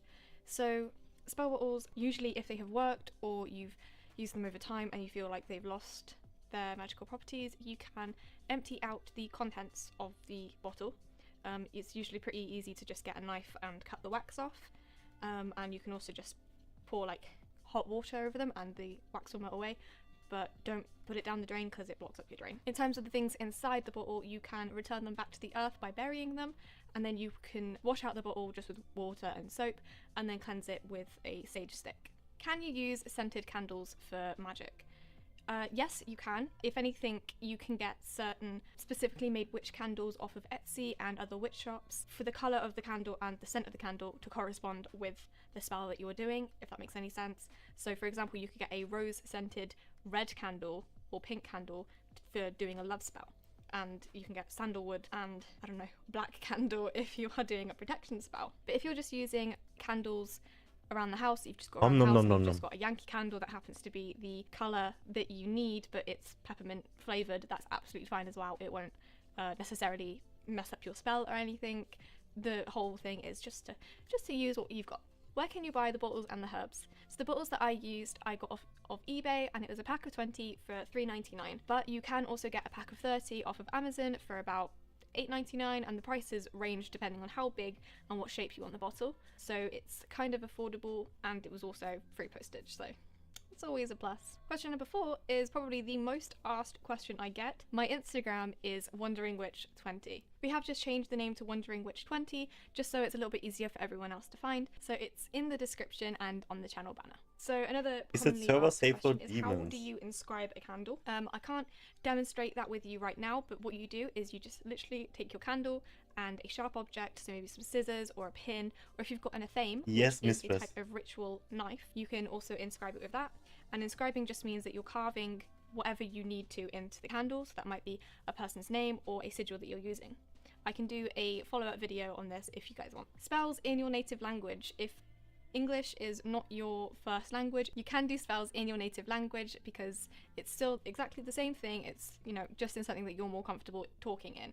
But if you do want to do your spells in English, that's absolutely fine as well. It's all down to what you prefer. So the crystal shops that I recommend are the Psychic Tree. They have loads and loads of different types of crystals at very affordable prices, and their delivery is quite quick. They do have a physical shop that you can go and you can buy herbs from them and everything. They don't just sell crystals, but they do also sell herbs and tools that you can use in your witchcraft journey. Another one is called the Witchcraft Shop Original, but I have been in their shop before. They're based in Glastonbury, and it is literally just a shop absolutely heaving with crystals. It is beautiful. I love it, and I have just found out that they do have an online shop as well, so I'll leave a link to both these shops in the description down below. Other good places to get crystals from is from Etsy and other small witchy shops. Try and stay local and help out. I did get this one. I can't remember the name of the crystal, but again, I will leave it somewhere on screen. But this was off of Etsy. It came really quickly, it came beautifully packaged, and the person that I bought it off of was very, very friendly. So I will also leave a link to her shop down below. Can spells be done on other people? Yes, to an extent. So you can, say you wanted to do a healing spell or a nightmare spell or a sleeping spell or something along those lines on someone else, as long as you had permission from that other person to do a spell on them, then yes, you can. So instead of having it in first person, you would have they, them, and say their name in the spell. But in terms of doing spells on someone who doesn't know that you're doing a spell on them, that is going against their free will. So you don't want to do a love spell on someone because that person might not want to fall in love with you. As harsh as that might sound, it is, you can't force someone to love you, which is sad, but you just can't do that to people. And it also does come into the rule of 3. So it's pretty much just instant karma, and any spell or hex that you put on someone will bounce back to you, and you will have whatever you casted on that person 3 times worse. So long story short, if it's with their permission, yes, absolutely, go for it. If it's not with their permission, then I do not recommend it. Can I say spells in my mind? You can say these the incantation out loud if you want to, but you are more than welcome to say it in your head. That's absolutely fine. It doesn't change your spell that much. It might be a little bit more powerful if you do say it out loud, but if you're around people who you don't want to know you're doing a spell, then in your head is absolutely fine. I do quite often do it myself. Can I use wax melts instead of candles? Yep, as long as it's wax and as long as it melts the same as candles in terms of sealing a spell jar or something like that, then yep, that's absolutely fine. Can I use any type of jar? Yes. Yeah. In fact, I actually encourage using any jar you can find, no matter how big or small it is, because that way you are also recycling and reusing that jar. I have a spell jar that is made out of a pickle jar. I just cleaned it out, and I also have jars from like korma sauce and everything like that, just washed out and with the label taken off. It doesn't have to be fancy and have a corkscrew. You could use a mayonnaise jar if you wanted to. As long as it's clean, use anything you can find. And they don't also have to be glass, they can be plastic. I'm not a witch, but can I do spells? You don't necessarily have to be a witch to do spells. As long as you do your research, this goes to anyone, as long as you do your research and you are comfortable with what you're doing and you don't do anything stupid like hex someone or do a very complicated spell and you know somewhat what you're doing, I would say, yeah, you could try a little candle spell and everything like that, but just make sure you have done research into everything. Just be careful, basically. It's not something to be messed around with. Can anyone become a witch? Absolutely. Yeah, it doesn't matter where you come from, who you are, what your gender is. It doesn't matter at all. Anyone can become a witch if you want to. If you do find that you want to become a witch and you need more help, but you're not comfortable bringing it up to your parents or your family members for whatever reasons, maybe they're quite strict on the whole witchcraft opinion and whatnot, then there are plenty of forums, and the community will always help you and, you know, pick you up and look after you. So if you ever needed anyone to talk to, you are more than welcome to give me a message, or anyone in the witch community will be probably more than happy to help you. Can you be more than one type of witch? I think you can, yes, because I am a green witch, but I also think I am a chaotic witch.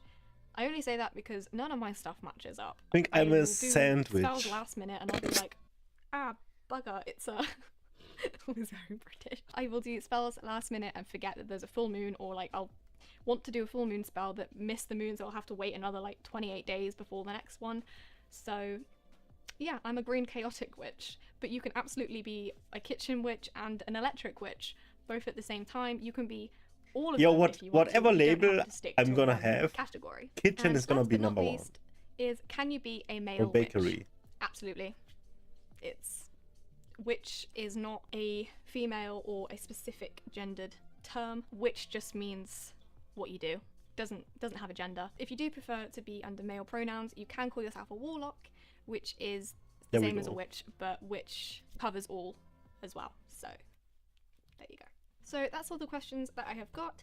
If any of you do have any I'm a more bakery questions, warlock. feel free to leave them down below and I'll do my best to answer them. In terms of the end date for the giveaway, it will be Friday the 30th of Book of Shadows.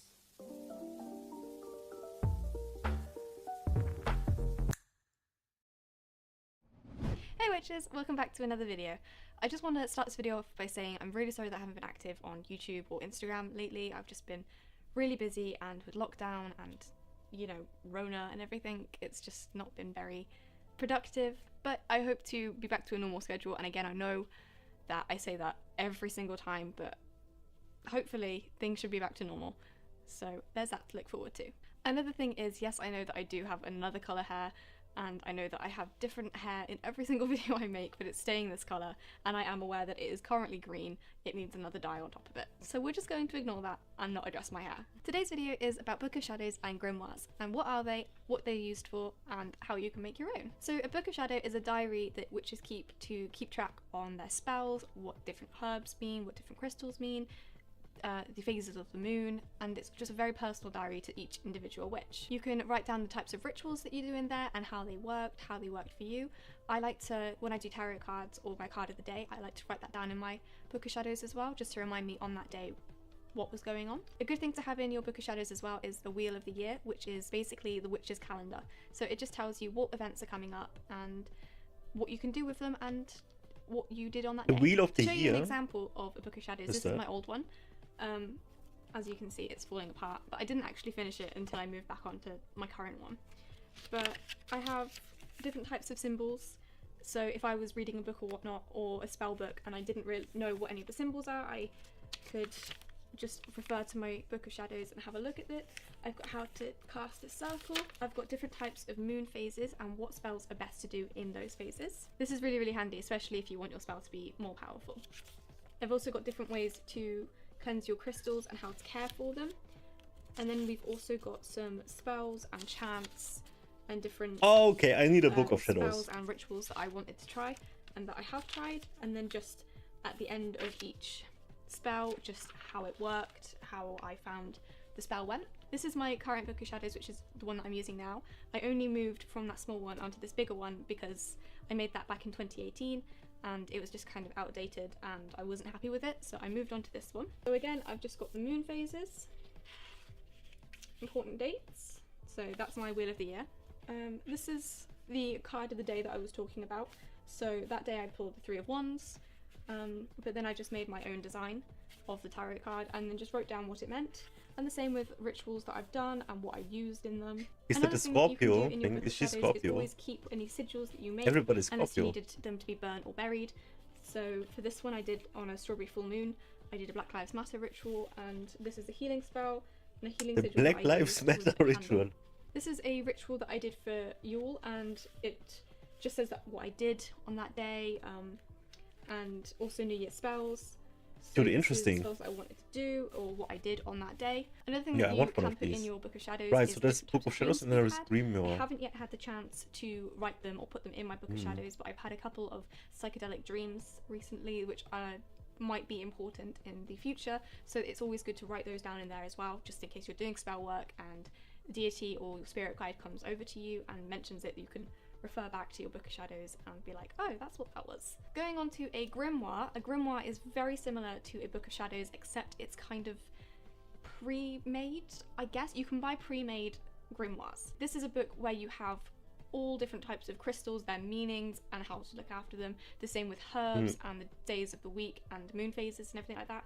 So it's very similar to a Book of Shadows, except you don't write your experiences in there. It's more of a journal and a guide to go to. I don't yet have a grimoire, but you can make your own. A good way, and ones that I have seen many people use, is just by getting a normal college binder and putting their information in little poly pockets, and that way you can move everything around and put it in the order that you want it to be in. That's all I have about Book of Shadows and grimoires today. If you guys need any more information on them or any more questions, please don't hesitate to ask, and I could do a more in-depth video over on my Instagram if you wanted to see each individual pages, or if you wanted a more detailed description on them, I can make another video of them. In other news, I'll have another video out on Sunday to celebrate 3,000 subscribers and a year on YouTube. So I might be doing a giveaway for hitting 3,000 subs. By the way, I'm incredibly grateful for all of your support, all of your interactions, and I genuinely didn't think that this channel was going to blow up as much as it did, and thank you all so much for it, and I hope that her channel is so sick, dude, you and you guys still enjoy them. One more thing before you go is that I was going to do a Q&A, so if any of you guys have any questions,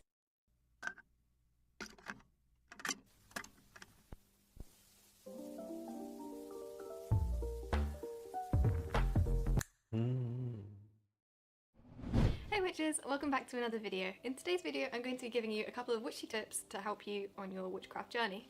These are just a few tips that I think would have been helpful at the beginning of my journey, and yeah, I just hope that they help you in some sort of way. So let's get into it. The first tip I have for you guys is to keep a Book of Shadows. This is a book that you write down all of your spells that you have done, anything that's happened to you, your experiences, did that spell work, what you would do differently. In mine, I personally like to keep like card of the day, so if I'm doing tarot cards or oracle cards, I like to write down the date and what card I got for that day. I would like to keep a journal as well in my Book of Shadows and write down important dates, what the different moon phases mean, and good spells to do it in. The second tip I'm going to give you is your intuition. Plain and simple, trust it, because 9 times out of 10 it usually means that you need it, you're right.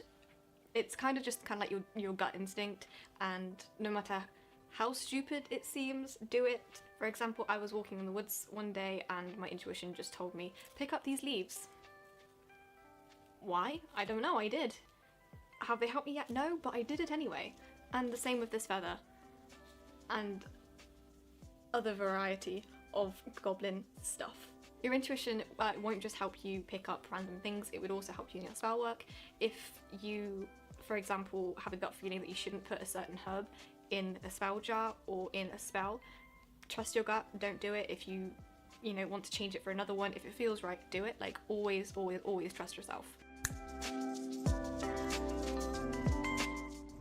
The third tip I have for you guys is books. They are so helpful. So you don't have to get the newest book. You don't have to get the oldest book in all of Wiccan or pagan or witchcraft history. A lot of mine are from The Works or W.H. Smith's. The books in my collection cost from around £1 to £3.50, so really not that expensive.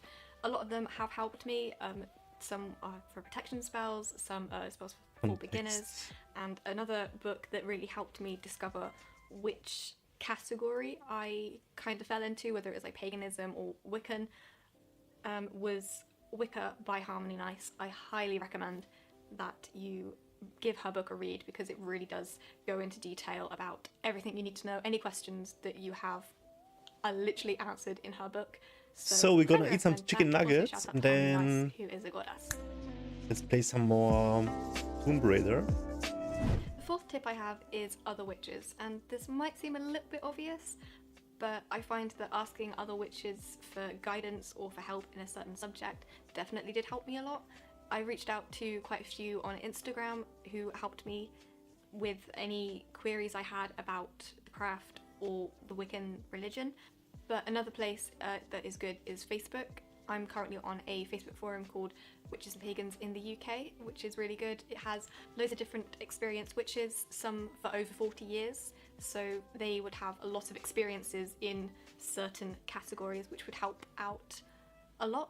Their views might be different to someone else's views or experiences, but that is the fun of it. That's where you get to decide what suits you best to do in that situation.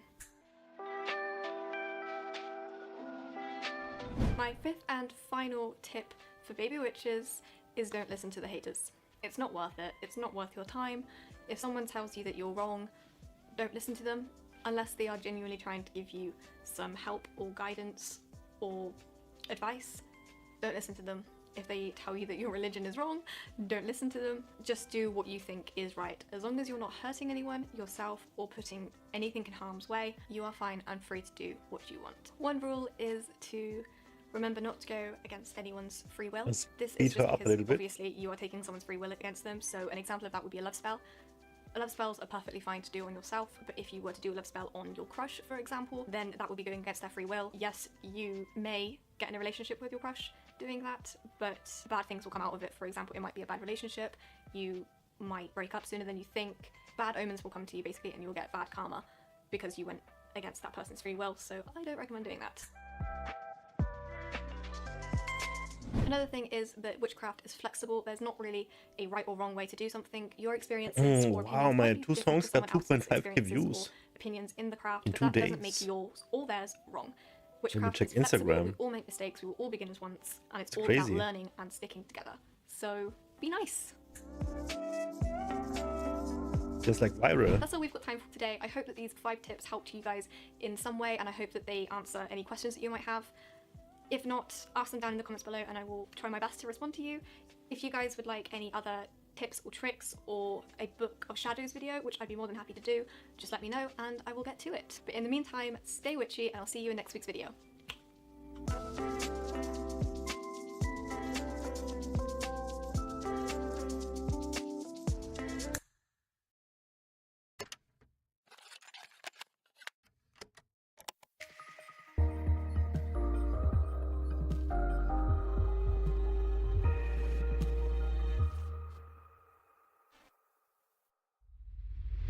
Hey everyone, welcome back to this week's video.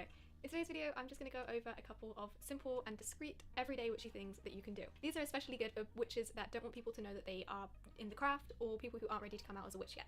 They are super easy to do and very secretive, from making a cup of tea up to planting herbs in your garden. These are 8 simple and discreet ways to make witchcraft work in your everyday life. So the first one is by making black salt. This is super easy to do. All you have to do is get some charcoal discs, and if you're not able to buy those, if you have a fireplace or a barbecue, you can take charcoal from that too. What you're going to want to do is just get table salt or sea salt and your charcoal and put them in a mortar and pestle together, grind together until they are completely blended, and store them in a jar. Black salt is good to use for protection and it comes in handy with your spells as well. Number 2 is stirring your tea or coffee clockwise, and by also whispering or thinking good intentions while you're stirring it. This could be anything from stirring it clockwise and saying today is going to be a good day, or if you've got a job interview, you could be like, I'm going to do well in this interview, I'm going to get this job.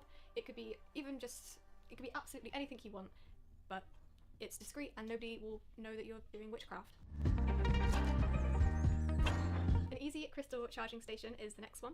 This is, again, quite easy. All you'll need is pink Himalayan salt or sea salt and a jar. You can sage the jar and the salt, and you can charge your crystals in there and cleanse them. Please make sure that the crystals you are wanting to charge won't corrode in the salt.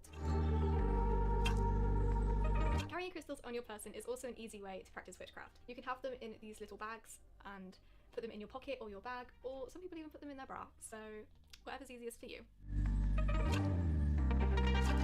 Similar to carrying crystals around, you can also carry spell bottles that you have made. You can put these in your pocket or your bag, or even your purse, depending on how big the bottle is. Growing a herb garden is also a good way to practice witchcraft. This also corresponds with green hedge and gardening witches, and even kitchen witches as well. Growing your own herb garden also helps with the environment, as you are helping the bees and you are pollinating. It's also good to use your own resources and homegrown goods in spells and even your cooking. This doesn't necessarily need to be in your garden, it can just be on your windowsill in a pot, but having a herb garden, I don't think people are going to ask questions. You could just say it's for cooking. Knocking on the door before Can I keep it a secret? even if you know that it's empty, will let the spirits and energies know that you're entering. This is just polite, and it wouldn't be very nice if you just barged into someone's bedroom and they'd be pretty annoyed. So doing this to spirits and energies is exactly the same as doing it for people. And finally, crossing your two index fingers together. This is a way of drawing positive energies and positive spirits towards you. This is actually where the term crossing your fingers come from for good luck. While everyone does it like that, the Celts used to do it like this. Okay. I hope that these 8 different tips help introduce witchcraft into your everyday life, and I hope that they help you do more in the craft and feel more included when other people are around. If you do any of these, or if you've got any other helpful witchy tips, leave them in the comments down below, and I will see you in next week's video. Stay safe, stay witchy. Love you!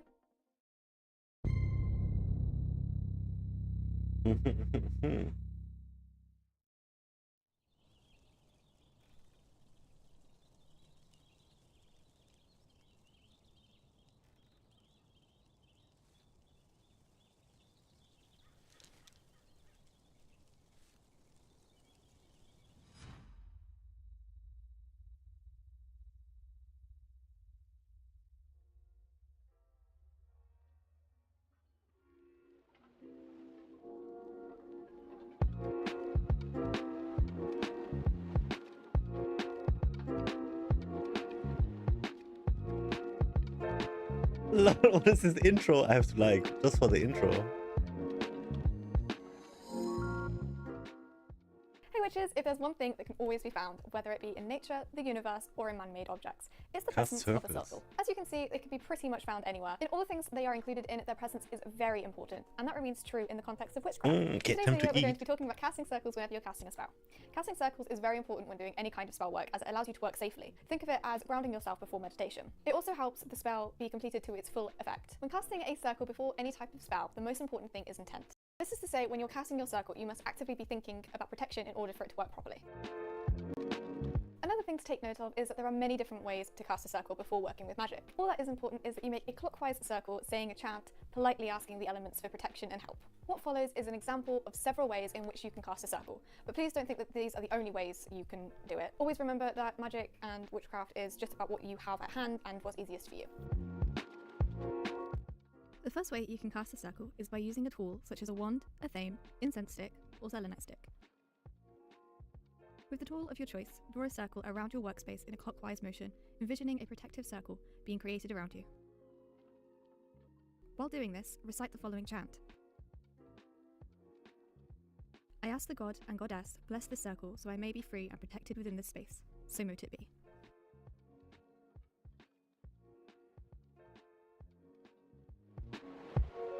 With this circle, we'll be using crystals to envision our circles. You'll want to lay them down in a clockwise order. Each crystal represents one of the 4 elements. For this circle, I am using tiger's eye and malachite for earth, lapis lazuli and amethyst for air, carnelian and goldstone for fire, and opalite and aquamarine for water. Once you've done this, recite the same chant as before. The next circle is about using salt. This can be any salt really, including table salt, Himalayan salt, black salt, and sea salt. Whatever salt you use, you're going to pour it in a clockwise direction and recite the chant from before.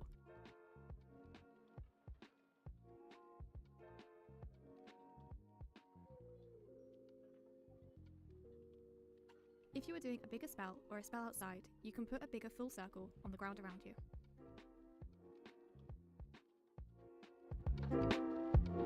For the final circle we're going to look at today is with using candles. You're going to want to use 4 candles. Each one should represent one of the 4 elements. Green for earth, yellow for air, red for fire,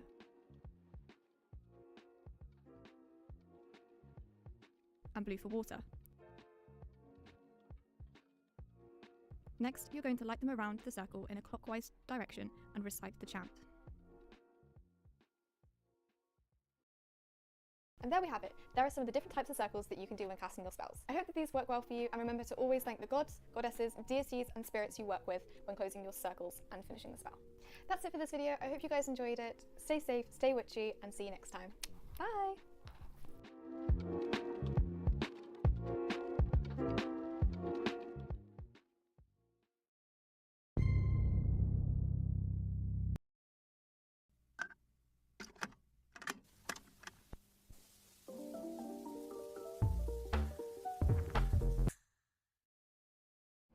Hi witches, I'm Amber and welcome to another video. In today's video we're going to be talking a bit about crystals. Crystals have been used in spirituality and witchcraft for many years now. They have many different uses for spells and in your everyday life. Their healing properties can benefit you in healing, in your spell work. They can help boost the spell that you're doing, a bit like a sigil, and every single crystal has a different meaning and different benefits. Here are some of the best ones that I think are good for beginners and some of my favourites, so let's go.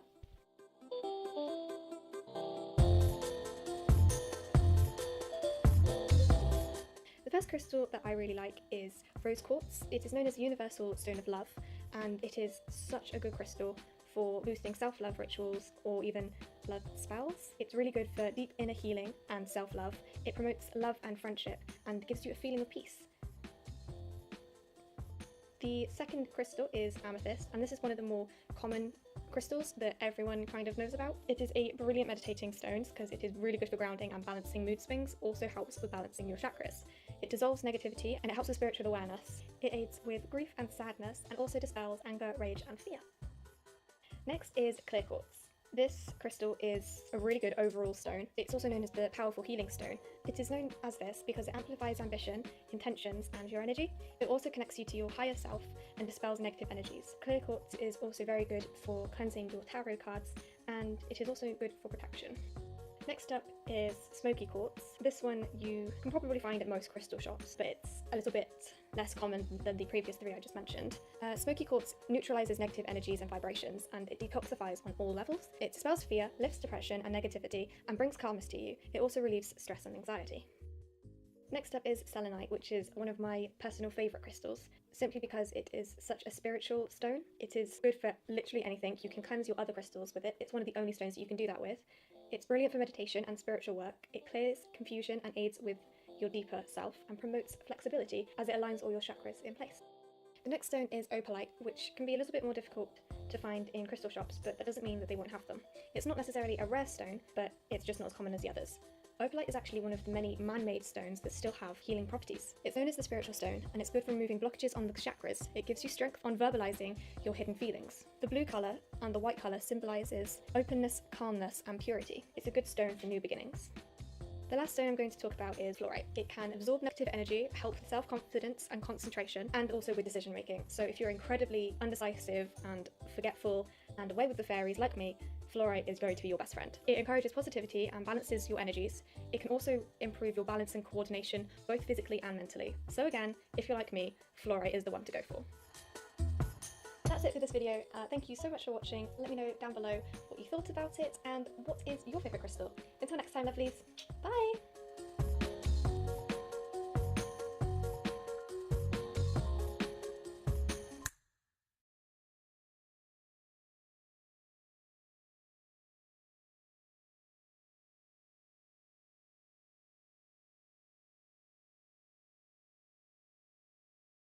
You know when you hit the snooze button a bunch of times on your morning alarm, and that last one finally gets you?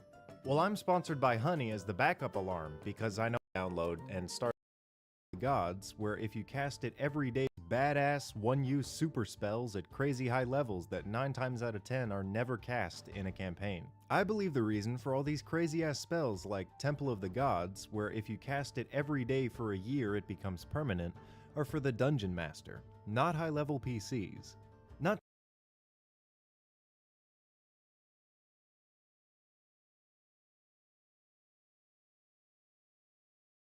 I am the occultist on YouTube and on Instagram, and today we're going to be talking all about binding spells. There are a bunch of different types of spells that can be considered binding spells, so we're going to first start by talking about what a binding spell is. We're going to talk about maybe some scenarios of why a binding spell would be appropriate, why you might want to incorporate it into your magical practice, and I'm also going to show you how to cast a binding spell in this video as well. I'm going to show you kind of the traditional method that most people go to. It's a very simple, quick way to do a binding spell, but I'm also going to show you some other variations as well and what I personally like to do for my own spell work.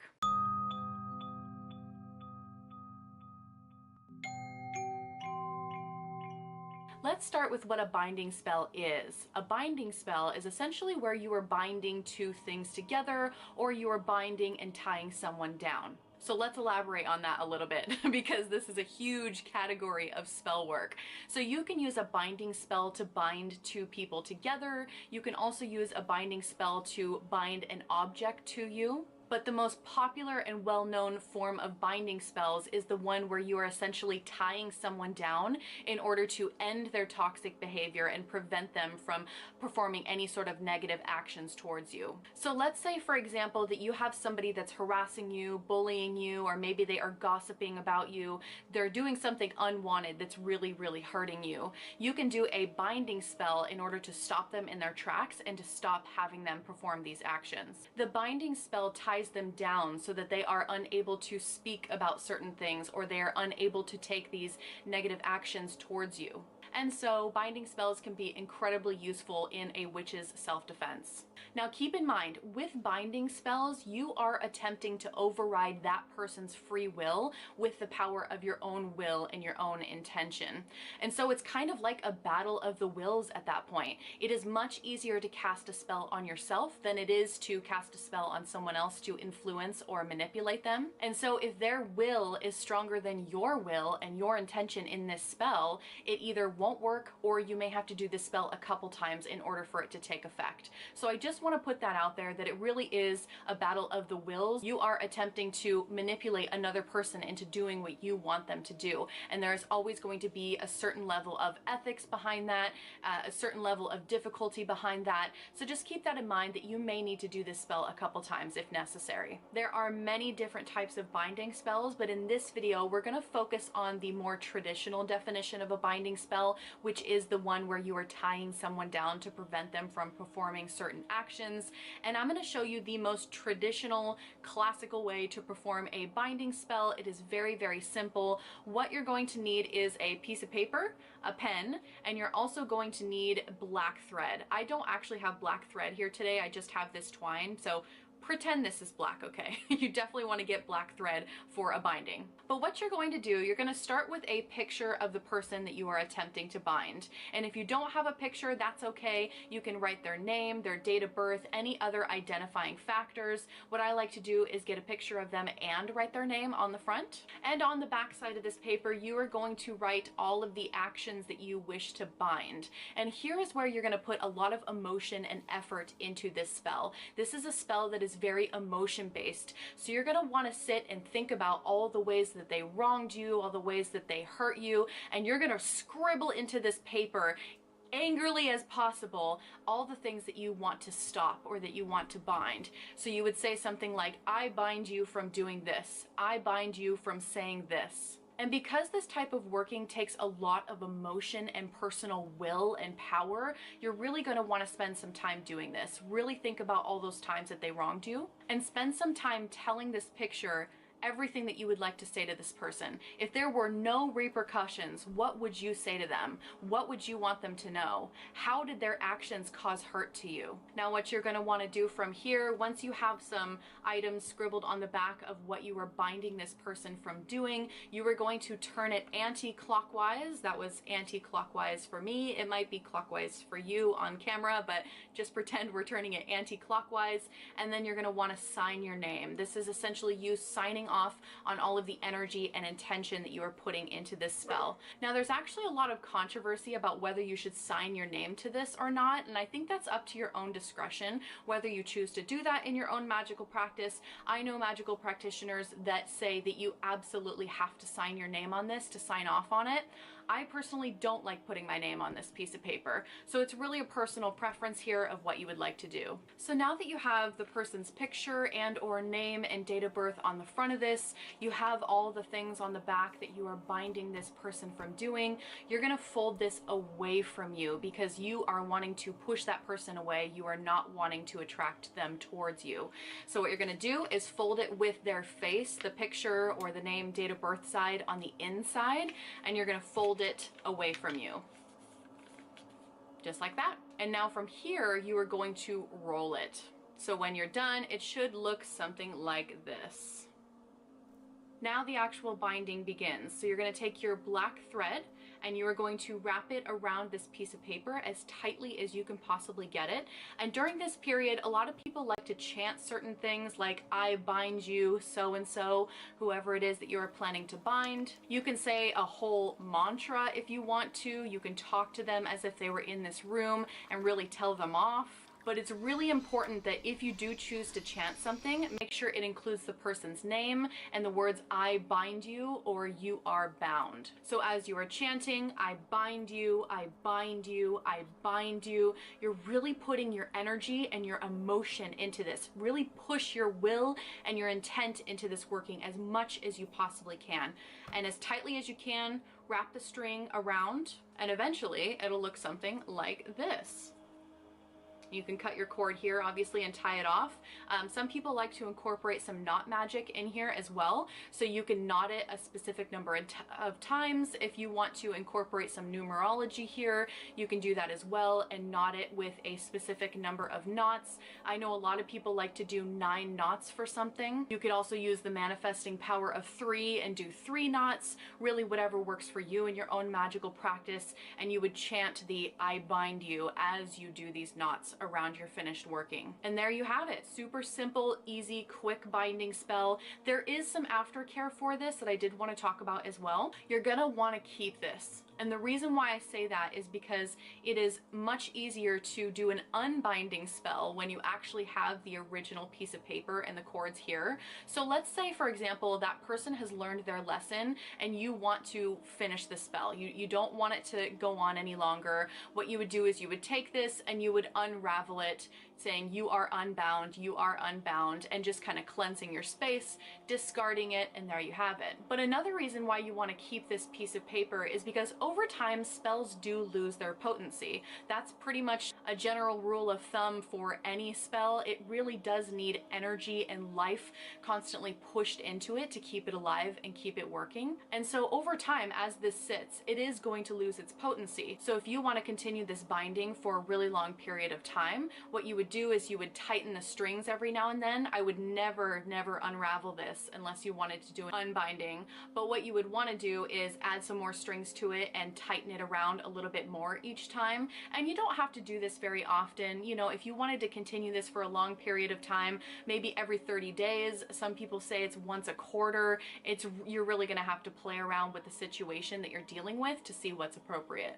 So you're going to store this working in a dark place where only you know where it is. That way no animals get to it, no pets, no other people, nobody's messing with this working. Make sure it's in a really safe, dark place. That way if you need to do an unbinding at any point, you can do that. Or if you need to refresh it and wrap it a little bit tighter with some new thread, you can do this as well. If you want this to be a perpetual binding and have it continue on and on and on without you having to rebind it every 30 days or so, what you can do is you can tether it to earth energy and you can bury it in the ground. So find a place where, again, you can access it again in the future just in case you need it, but you can bury it into the ground and have it work perpetually that way. So now that we've covered the most traditional way of doing a binding spell, let's talk about some other methods that you can use in your magical practice as well. Another form of binding spell is the famous freezer spell, and I feel like most people are familiar with this freezer spell. It's a spell that has gotten really really, really popular in witchcraft circles recently, but it's kind of similar to what I just showed you, where you have a picture of the person, or you write down their name, their date of birth, you write down all the things that you're binding. You can add in chants if you want, and you can say, I bind you from doing this, or I bind you from saying this, and you put them in a freezer container, whether it's a Tupperware or something else that's freezer safe. You can also add in some herbs, some additional mixture to it to make it extra spicy and potent if you really want to. But then what you do is, instead of, you know, storing it in a dark place or burying it in the earth or whatever, you would throw it in your freezer. Now, I know a lot of people like the freezer spell because it essentially puts a pause on things. It helps things cool off. So if you're having an argument with someone, or you just simply can't deal with that situation right now, you could throw the situation in the freezer, or throw that person in the freezer, to kind of put a pause on things so that you can deal with it later on when you have more mental space or just more time to deal with it. I don't particularly like freezer spells because I don't feel like they really solve the problem. This is my own personal perspective here. I know lots of magical practitioners that love the freezer spell. I don't like it because I feel like, again, it just puts a pause on the situation. It doesn't actually resolve anything because you are eventually going to have to pull it out of the freezer and deal with it. And plus, I don't like storing spells in my freezer. I have a lot of food.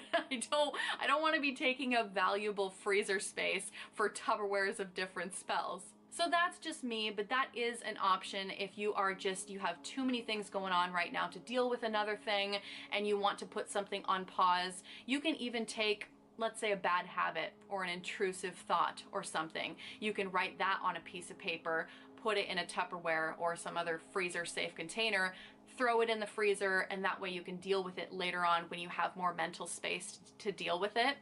I do feel like this is a little bit avoidant though, because you are going to have to eventually face this problem head on in order to resolve it. So really, I would only use the freezer spell when I absolutely have to, and it's a last resort, because I want to be able to deal with problems head on. I want to nip that right now, and I want to get it fixed. It is 10 p.m., 10:27, and I just had a huge bowl of fries, chicken wings, and half a pizza. What am I doing? I'm not gonna be able to sleep well. Oh boy. Okay. So,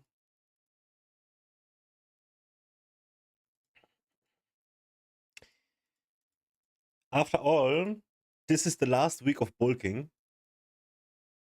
So, the last day of the whole bulk. Wow. I should have made a video before tomorrow. Yeah.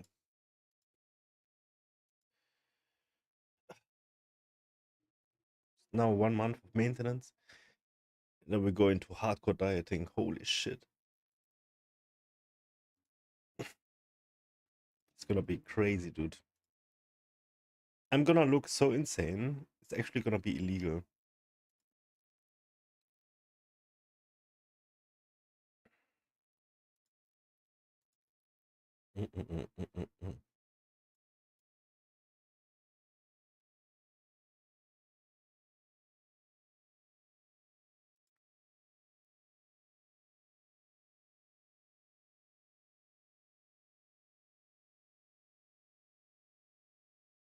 Wait, what is this? Where's my game?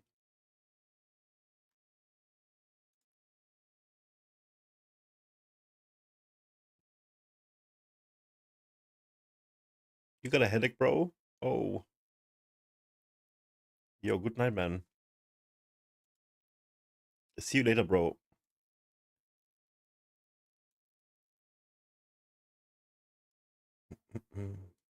Take care, man. I'm gonna play some Tomb Raider.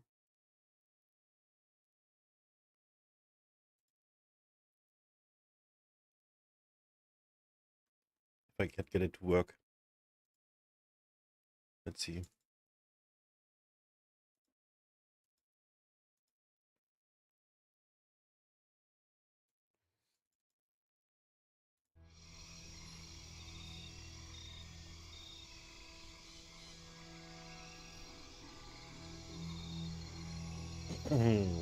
see.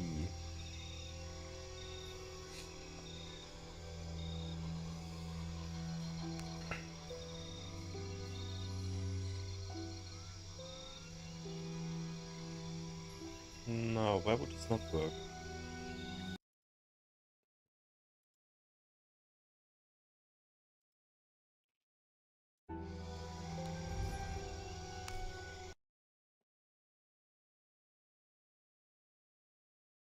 I'm gonna close the river tuner. Let's see if it works now. I might have to cap the game though. Somehow.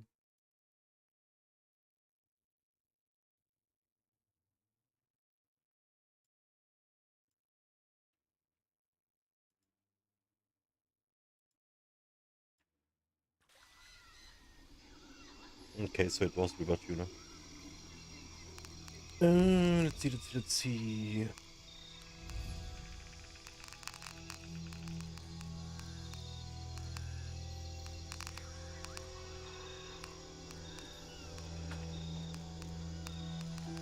I wanna cap it to 60 FPS.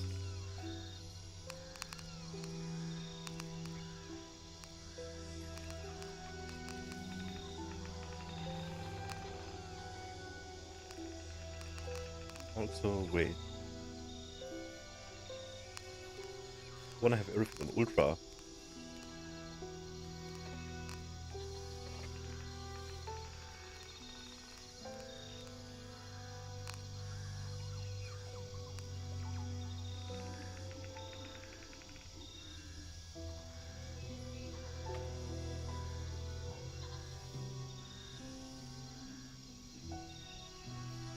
Is this only Nvidia?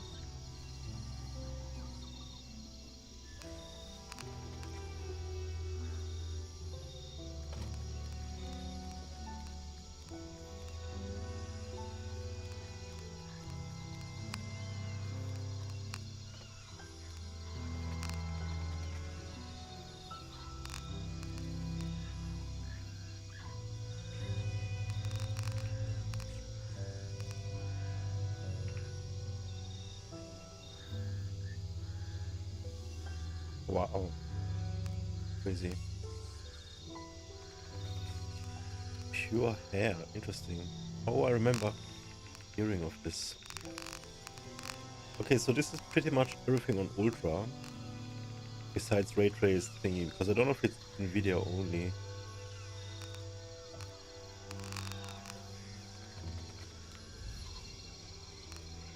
Is this safe?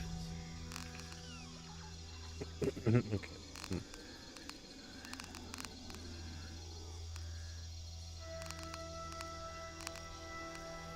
Oh, here it is.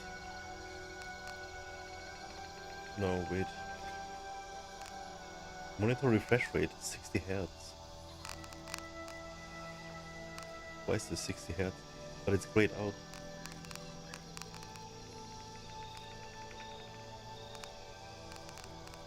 I want to cap it on 60 FPS though.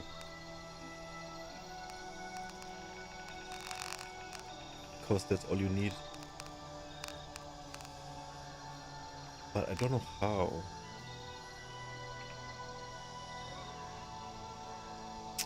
I can go in Radeon, but I don't like it.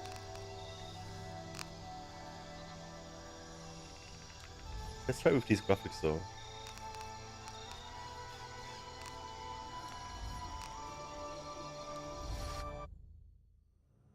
Okay. So now it's uncapped.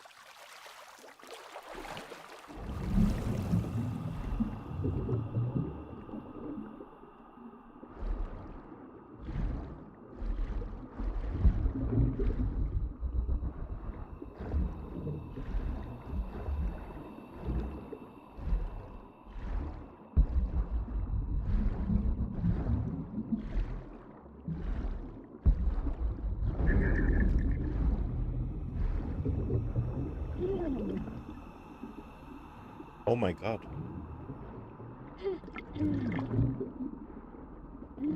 Are you kidding me? Nobody in their mind.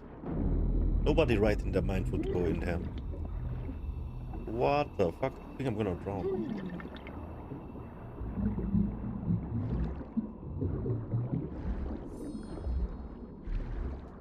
Nobody in their right mind. And instantly goes down under again. She is crazy, I swear to God. This woman is absolutely crazy.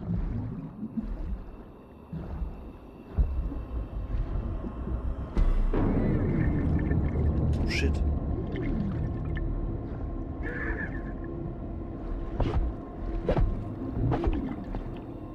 What the fuck?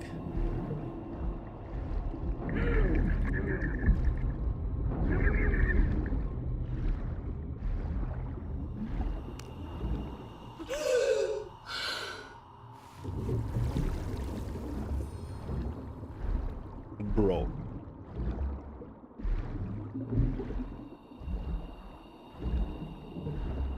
I swear this game is always Monka's. Always my heart rate.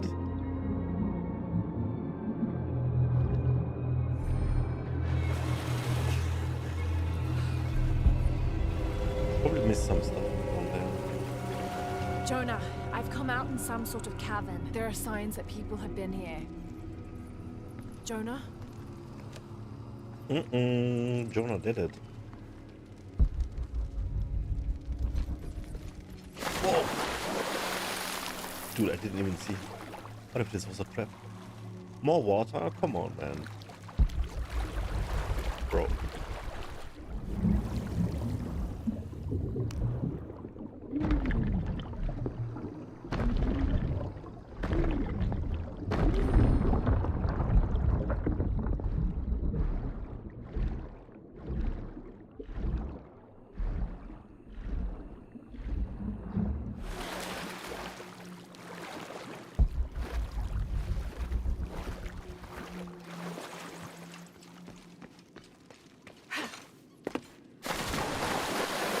I think I can climb, maybe?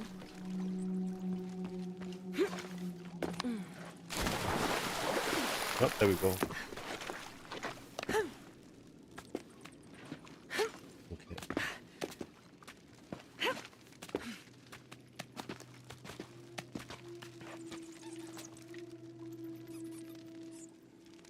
Excuse me. Oh, I see.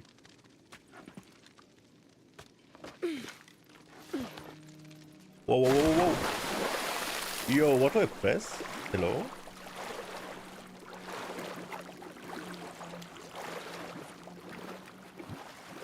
Because I'm gonna have to do all of this again and then I'm not gonna know the button. I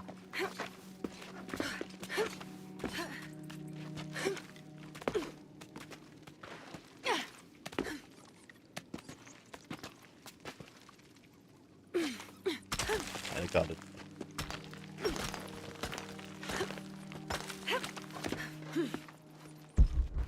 Jonah, if you can hear me, I think I'm still on the path at the spider trial. I'm gonna get to the top. I don't have enough space for that. The spider trial.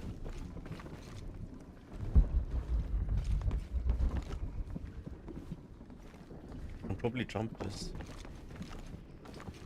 What is this? But I can also jump this.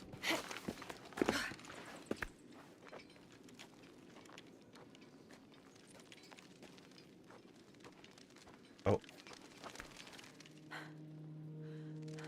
Can I change the title?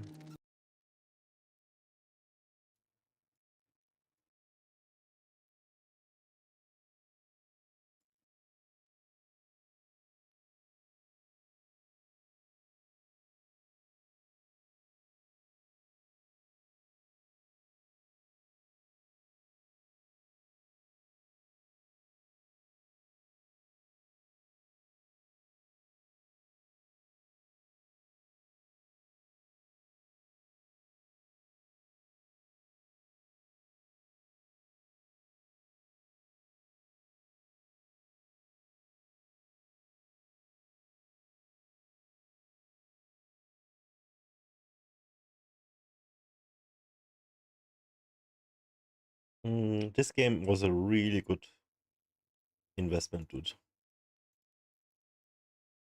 Like, really good.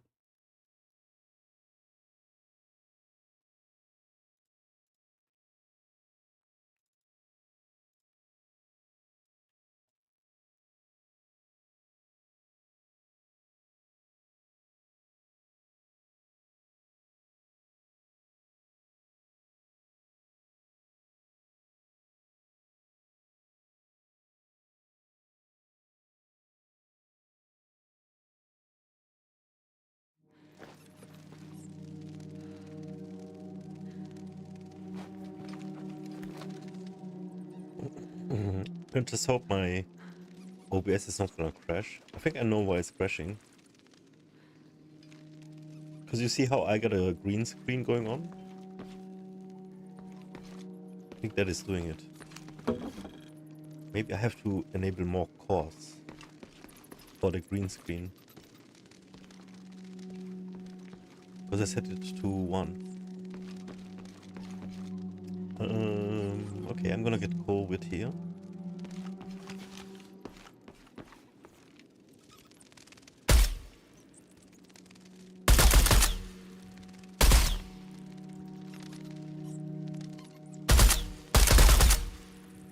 Don't think I can shoot them all.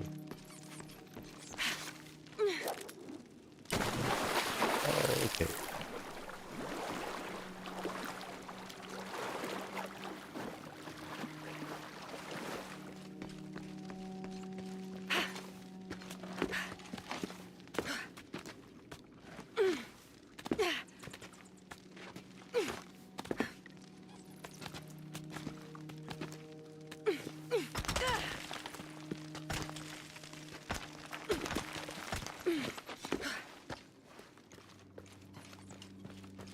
So is this sprints?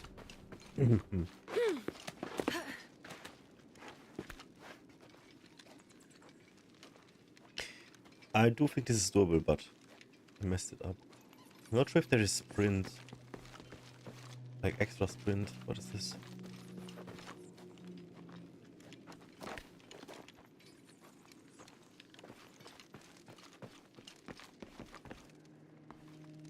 There's 2 paths. Okay.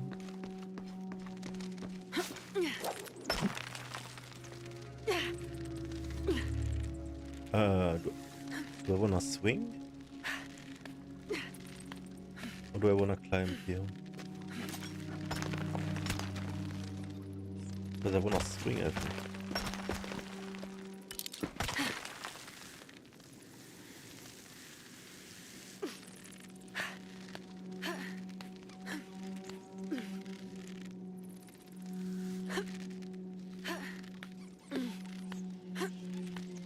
Let me see what's happening here.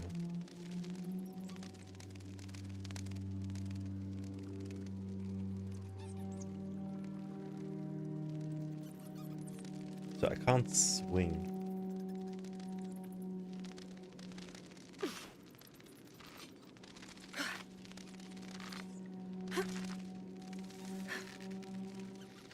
How do I swing?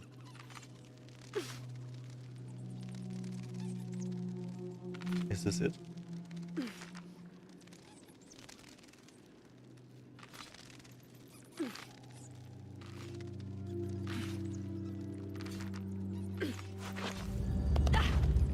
Bro, I don't even know if I'm supposed to be able to do this. What? I don't think that was a swing. I was like half-assed something, I don't know. Trial of Eagle. Okay, so OBS did die. Let me get everything back online.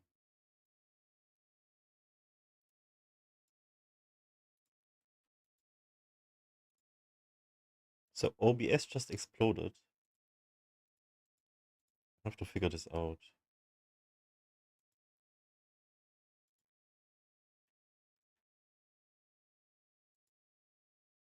I should be back.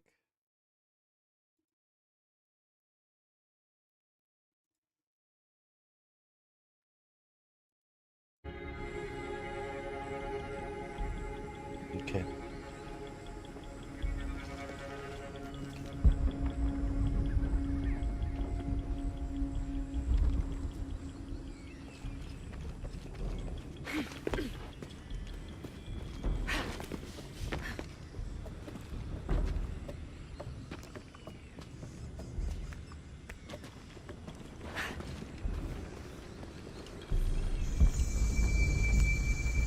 What's at the end of these trials?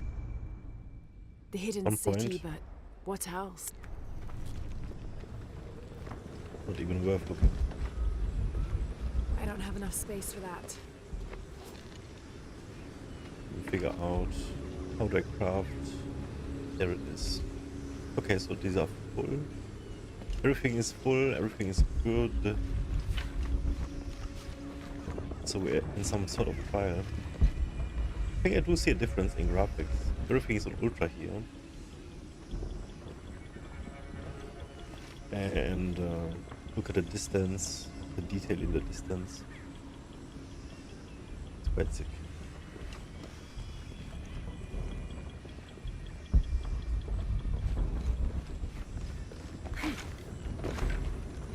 She is crazy, dude.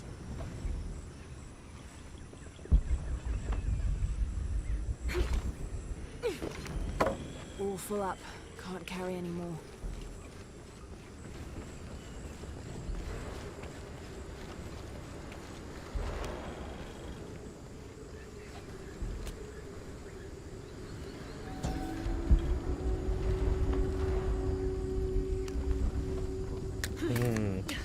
What was this about?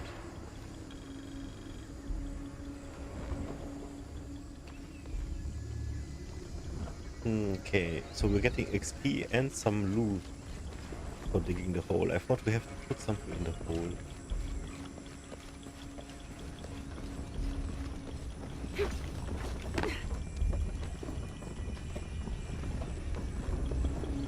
Bro.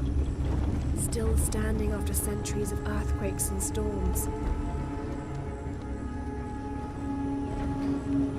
Okay.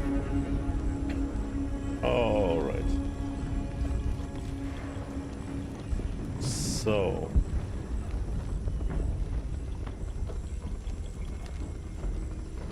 Yeah, whatever this is, this looks very functional.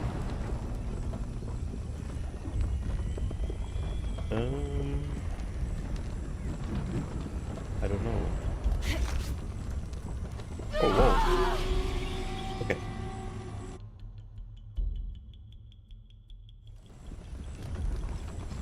So we cannot walk on this.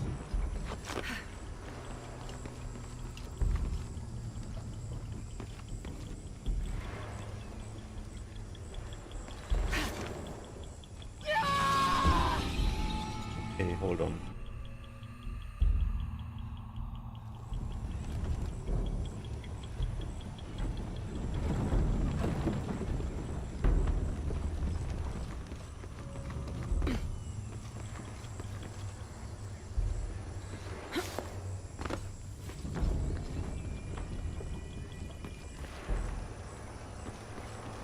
Be able to make this jump. Not sure if there is a sprint. Let's figure it out. What is this? This is melee. Jump. Here.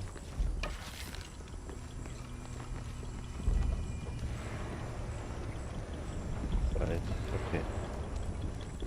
Maybe I need to burn something.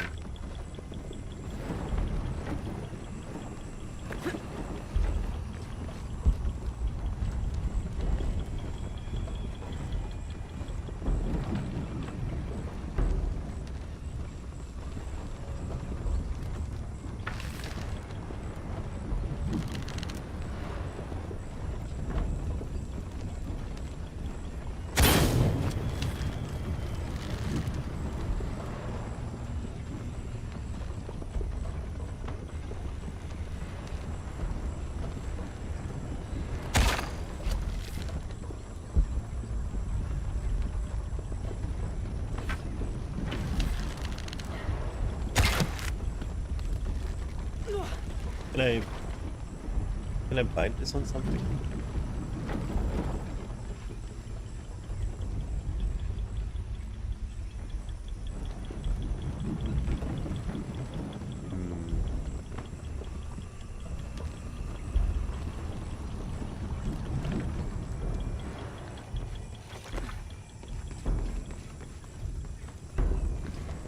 Hold on a minute.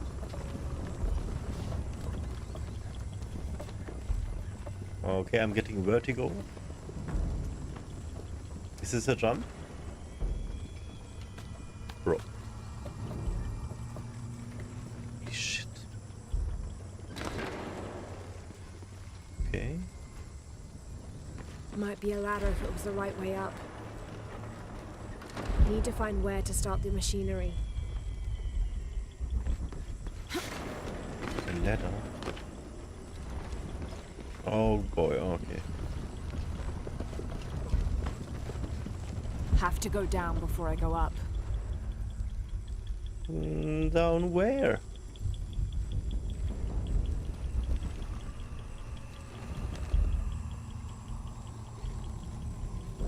Excuse me? What is this? There's a path down there? Have to go down before I go up.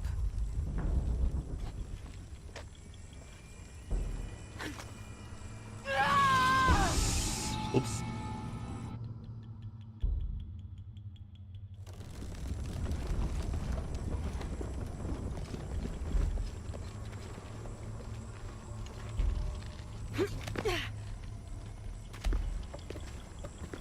Oh wait, I can do this.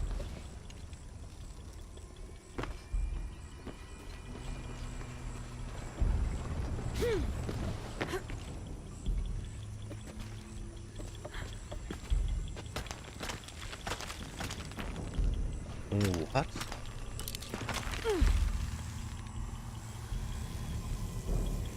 What the fuck? This turns out to be the way?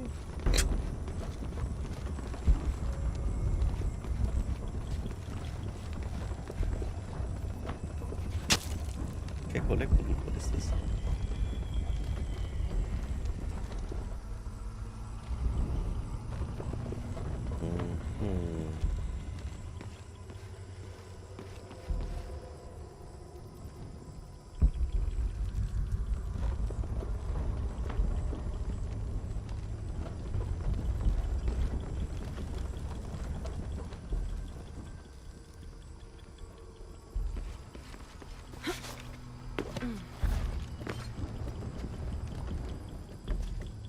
Almost didn't make it.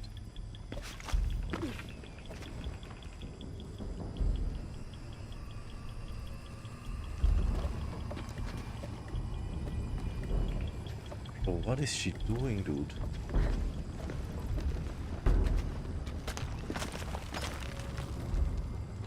This is absolute crazy, absolute madness.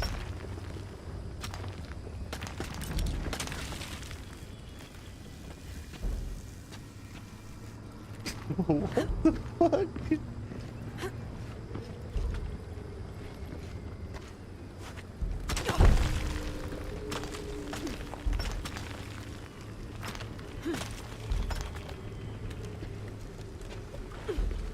Okay, not bad, not bad. Right, there it is. Yes, yes, yes, yes, yes, yes. Yes, yes, yes, yes, yes.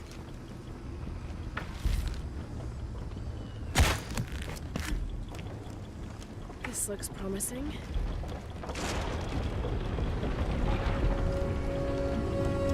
Magnificent.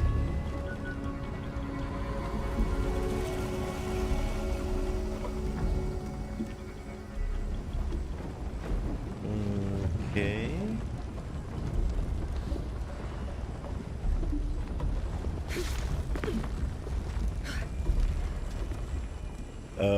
Uh-huh.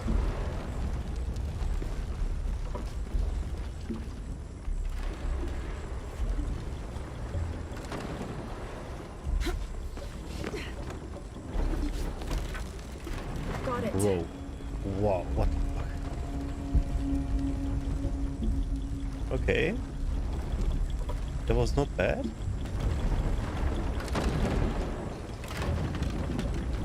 Now we can ladder this. Better get up higher.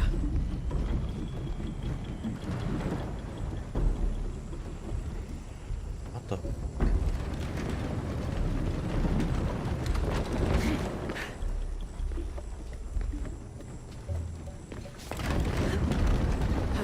Can't climb this one yet. Okay.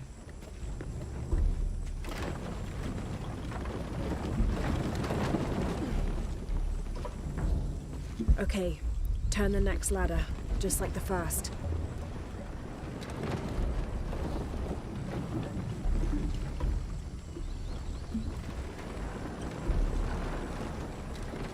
Just like the first, no biggie.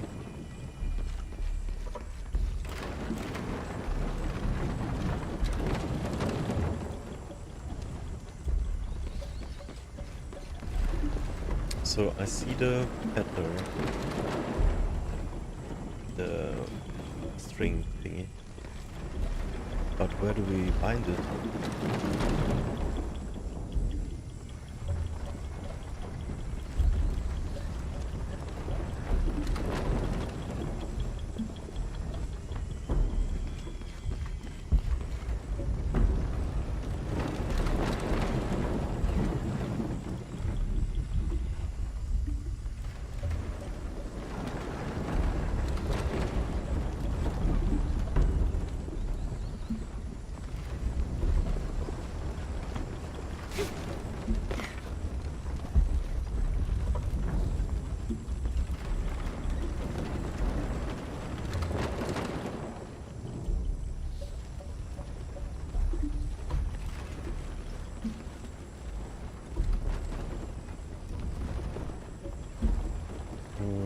I don't see. Oh wow, look at this upstairs. Shit. Is this real? Is it this?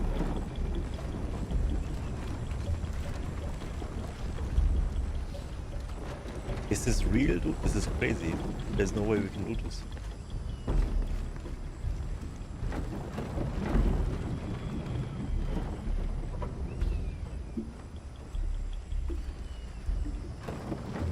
What happened in chat?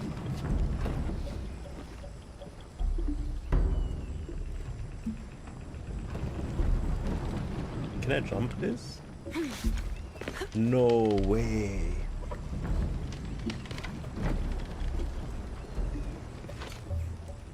Okay.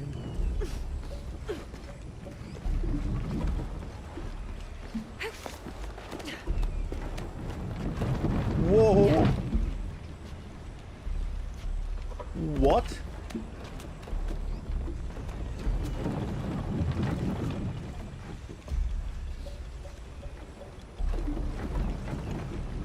Holy shit! That was close.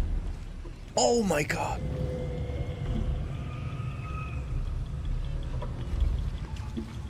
How did I not die? I saw it and I went down. Maybe it glitched.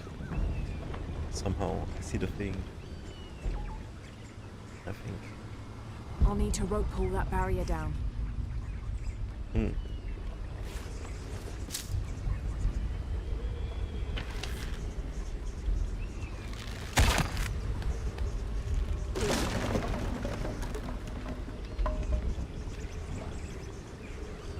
Might be a handle around here somewhere. I'll probably just jump here.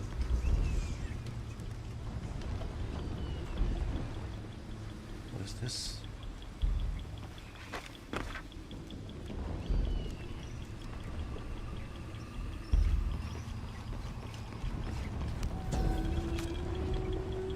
I can pull that anchor to open the gate.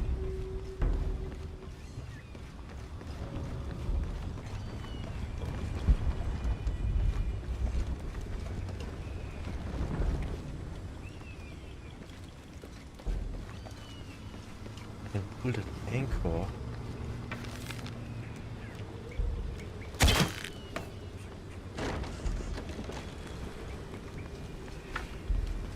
So this snap, this was not